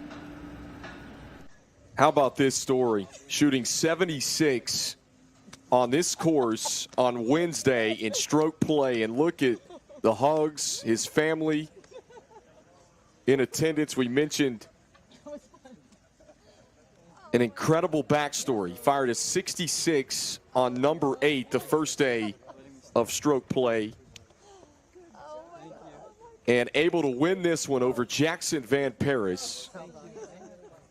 And just a tough one if you're JVP. Jackson Van Paris, his second time in the final round in the last 3 years. But unfortunately comes up just a little bit short. But every one of these players extremely bright futures and guys that I think that we're going to see on tour here the next couple of years. Yeah, even for JVP, obviously played his heart out, played really well this morning, played well this afternoon as well. To be knocking on the door the last several years, still has obviously some amateur status.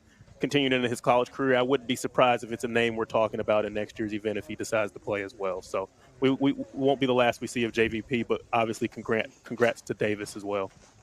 So Katie Craig and Davis Ovard, your 2024 North and South Amateur Champions here at Pinehurst No.2. And folks, be sure you stay with us right here on College Golf Network. We will be covering the award ceremony for these two as well here coming up in just a few moments on College Golf Network. Just two incredible matches, Marcus, and we knew that it would be coming in today. Davis Ovard, the putter got hot the last few days, and it paid off for him here today. The putter got hot, and he hit the right shots at the right time. Even when he did get out of position, he found his way back in the holes. He didn't let JVP, other than maybe, 15 or 16, didn't really let him or give away any holes. So I think that the players that played the most steady, the most solid this afternoon, deservingly are walking away with the trophy.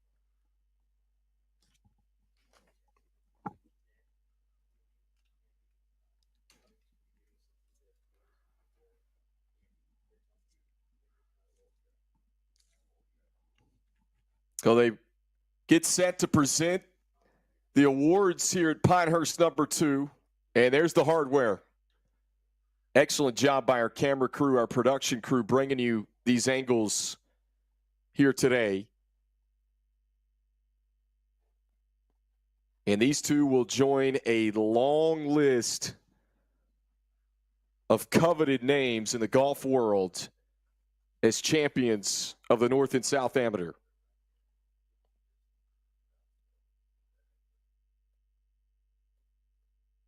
I tell you what, the longest running, we mentioned it, over 120 years that the North and South Amateur Championship has been alive, and this tournament just continues and continues to live up to the hype each and every year. Yeah, it's something I feel all these players really look forward to. I think even as a college golf or amateur golf fan like myself, it's something I look forward to, especially it only being over an hour or so away from my backyard. So, again, another top-notch event. Two deserving winners. I think everybody should be happy with what happened this week.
We welcome you back to Pinehurst No.2 here in Pinehurst, North Carolina, where two champions have been crowned for the first time in the history of this North and South Amateur Championship.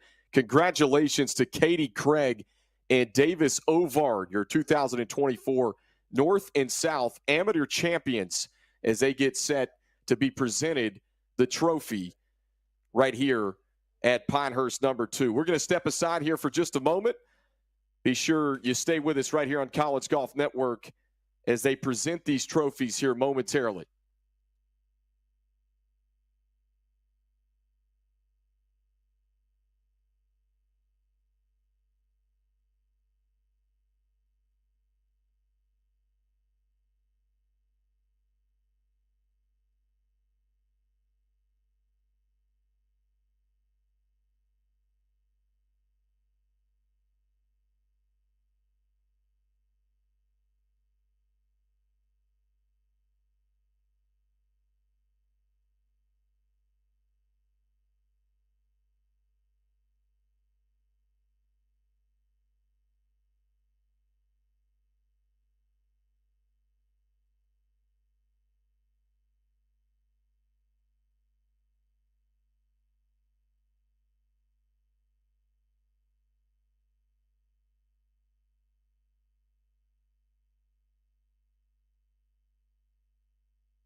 We open it back to Pinehurst No.2, where Katie Craig and Davis Ovard have been crowned 2024 North and South Amateur Champions as we await the trophy presentation. We're glad you tuned in with us on College Golf Network here today for this final round coverage for Kendall Lewis, Marcus L., as well as championship coordinator Nolan Miller. We appreciate all the fine folks involved, as well as our College Golf Network crew.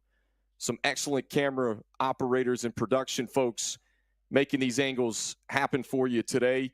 We'll start with Doug Rios-Sabellis, our producer, as well as Mike Minahan out on the course today, and then our camera operators, Phil Minahan, Andrew Rios-Sabellis, Ethan Ducharme, Deb Spare, Nick Piercer, Mason Rivera, Mercer Farah, and as well as our graphics operator, Abigail Kerwin, and on camera as well, Jake Pryor. What a fantastic crew here on the College Golf Network this week. For Kendall Lewis, the rest of our College Golf Network crew, stay tuned. Trophy presentation coming up right now.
My name is Matt Barksdale, Director of Golf here at Pinehurst.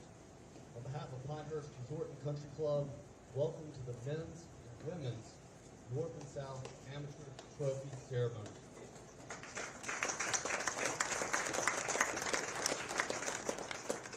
We would like to thank all of our competitors today.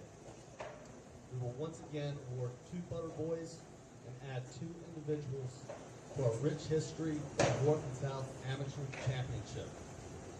We will start with our 122nd Women's North and South Championship. This year's finalists, Katie Craig from Georgia and Macy Pate from North Carolina, have put on quite the show for us here this week. Katie Craig is a rising junior attending Western Kentucky University. Katie is not shy of competition and has done very well for the Lady Toppers, even picking up a couple of firsts for the women's team.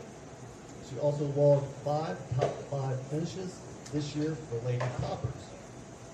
Macy Pate, a freshman attending Wake Forest. Macy knows her way around Pinehurst, having won the 2023 North and South Girls Championship. She also was the Carolina's Player of the Year in 2021 and 2022. While these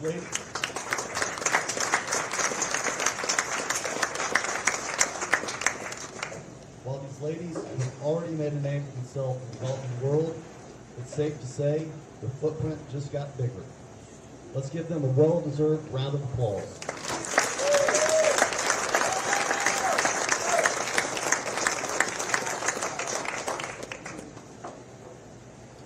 In the 124th men's field, this year's finalists, Davis Ovard from Frisco, Texas, and Jackson Van Parish from Pinehurst, North Carolina, have put on quite the show as well. Davis Ovard plays his collegiate golf out of Baylor University while majoring in business. Davis, a sophomore in college, had quite the junior career on his way to Baylor. Davis is a 2-time Northern Texas PGA state champion and a 7-time participant in the U.S. Kids Golf World Championships here at Pinehurst. Davis also had a great opening freshman year with Baylor this past year on his way to the North and South Championship. Jackson is no stranger to this competition, having competed in 4 North and South Amateur Championships prior to this. Jackson plays collegiately at Vanderbilt, where he was named to the All-SEC second team, received an invitation and will be playing in the 2024 Palmer Cup next weekend, and is currently sitting 8th in the World Amateur Golf Rankings.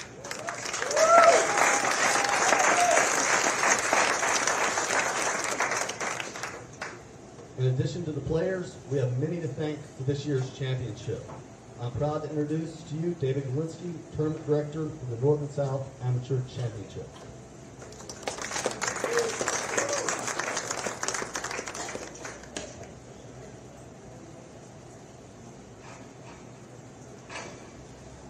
Thank you, Matt. We certainly couldn't have had this championship if it wasn't for the tireless efforts from our course maintenance staff, headed up by Course 2, John Jeffries, and Course 8 Superintendent Kevin Lee. Pinehurst is lucky to have so many individuals behind the scenes of this championship, especially during a year when we host both competitions in the same week. I would like to thank our North and South Executive Rules Committee and the remainder of our other 40 rules officials this week. A big thank you to our volunteer chairs and to our near staggering 150 volunteers this week, who without every one of them and our rules official team, this tournament isn't near as successful as it can be.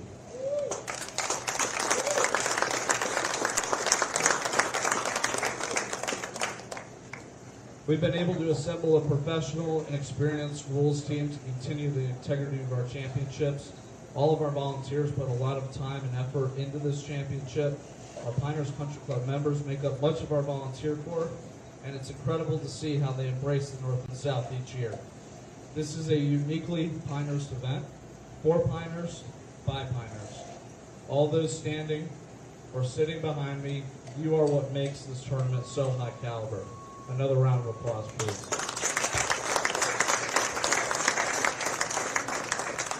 We likewise thank you, the spectators, family members, and friends for the support this week. It's rewarding to see everybody come out and support these players. There's always so many friendships made during this week, good-natured rivalries born, and in spirit of amateur golf, competition in its purest form. There's just something about Pinehurst that lets it all happen, so thank you. We'll begin with the trophy presentations. We will start with today's women's runner-up, Macy Pate. Let's not forget, Macy, you are already a North and South champion. Macy most recently won the 2023 North and South Junior Championship. Moving on into the later part of 2023 and into 2024, Macy had a really solid year this year at Wake Forest. And a couple accolades to highlight, being a part of the 2024 All-ACC team, as well as ACC Freshman of the Year. Now one of the greatest champions that we've had, and a great champion this week.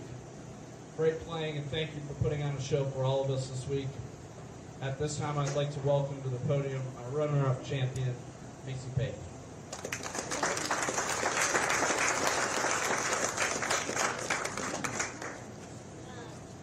First of all, I just like to thank God for allowing me to do what I love every day. I like to see my family always supporting me and being out there with me this week. And all my friends for always watching me, my coaches, and then most of all, that's me.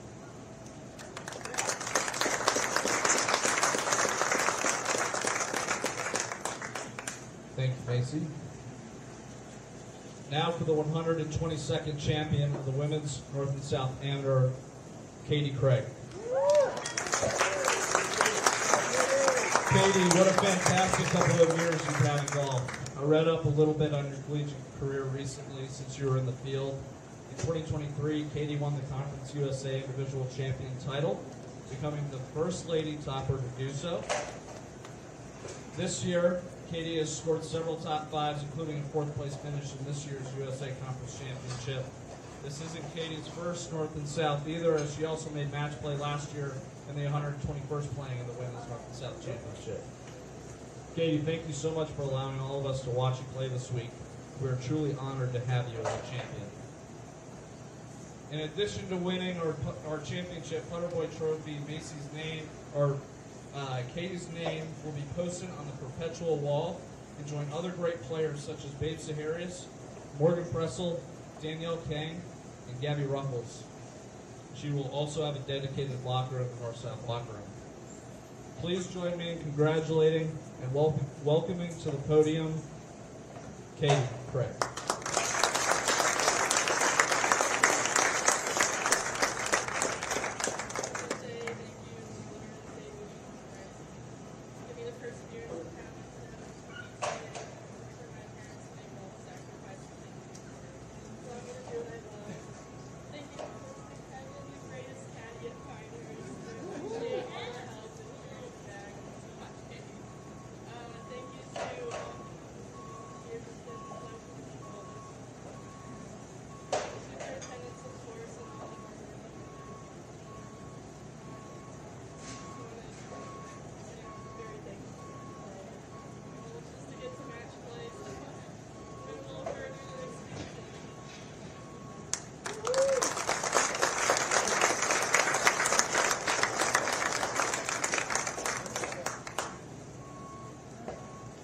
Thank you, ladies. Another round of applause for the ladies, please.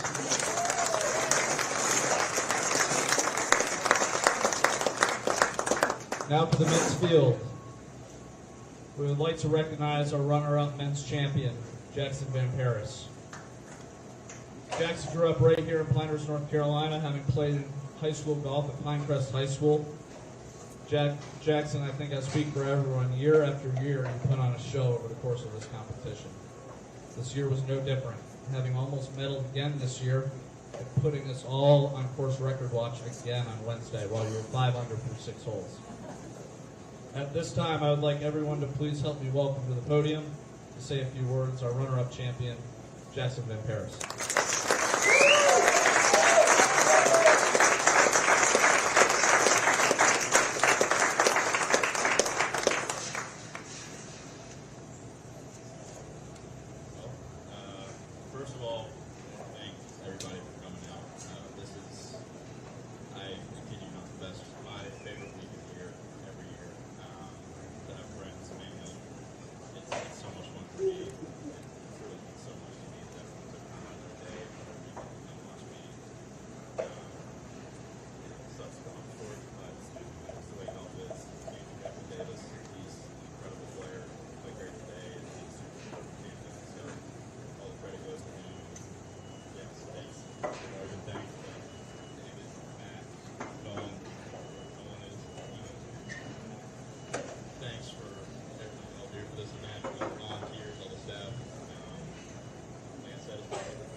124th champion of the men's North and South Amateur, Davis Ovard.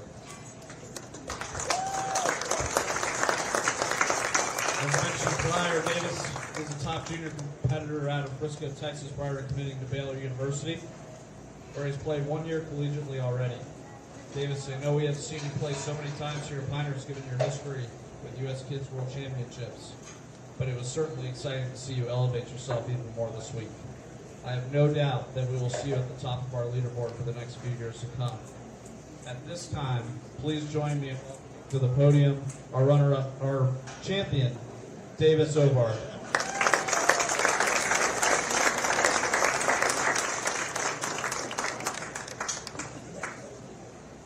So first of all, I just want to thank Jackson. He's just such a nice guy and a great player, and it was an honor to play against him today. And it was definitely tough out there, but yeah, he's just an awesome guy. And then I want to thank my mom for bringing me out here and always traveling with me. And then Amy and Brad for letting me stay at their house. My caddy Mark, who is, in my opinion, the best caddy at Pinehurst. I couldn't have done it without him. He's great. All the volunteers, the staff, everyone at Pinehurst to put on this incredible tournament.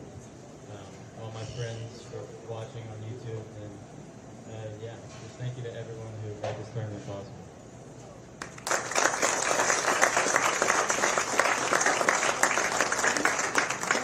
All right, one more round of applause for the men, please. And our new champions, Davis Ovard and Katie Craig.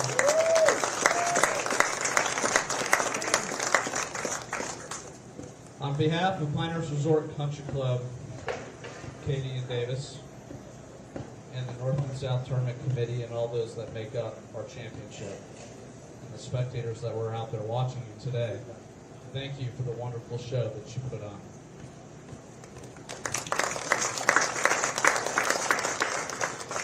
This concludes the presentation ceremony of the 122nd Women's North and South Amateur and the 124th Men's North and South Amateur.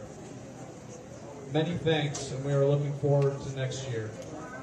Have a great night, safe travels, and again, see you next year. Thank you all.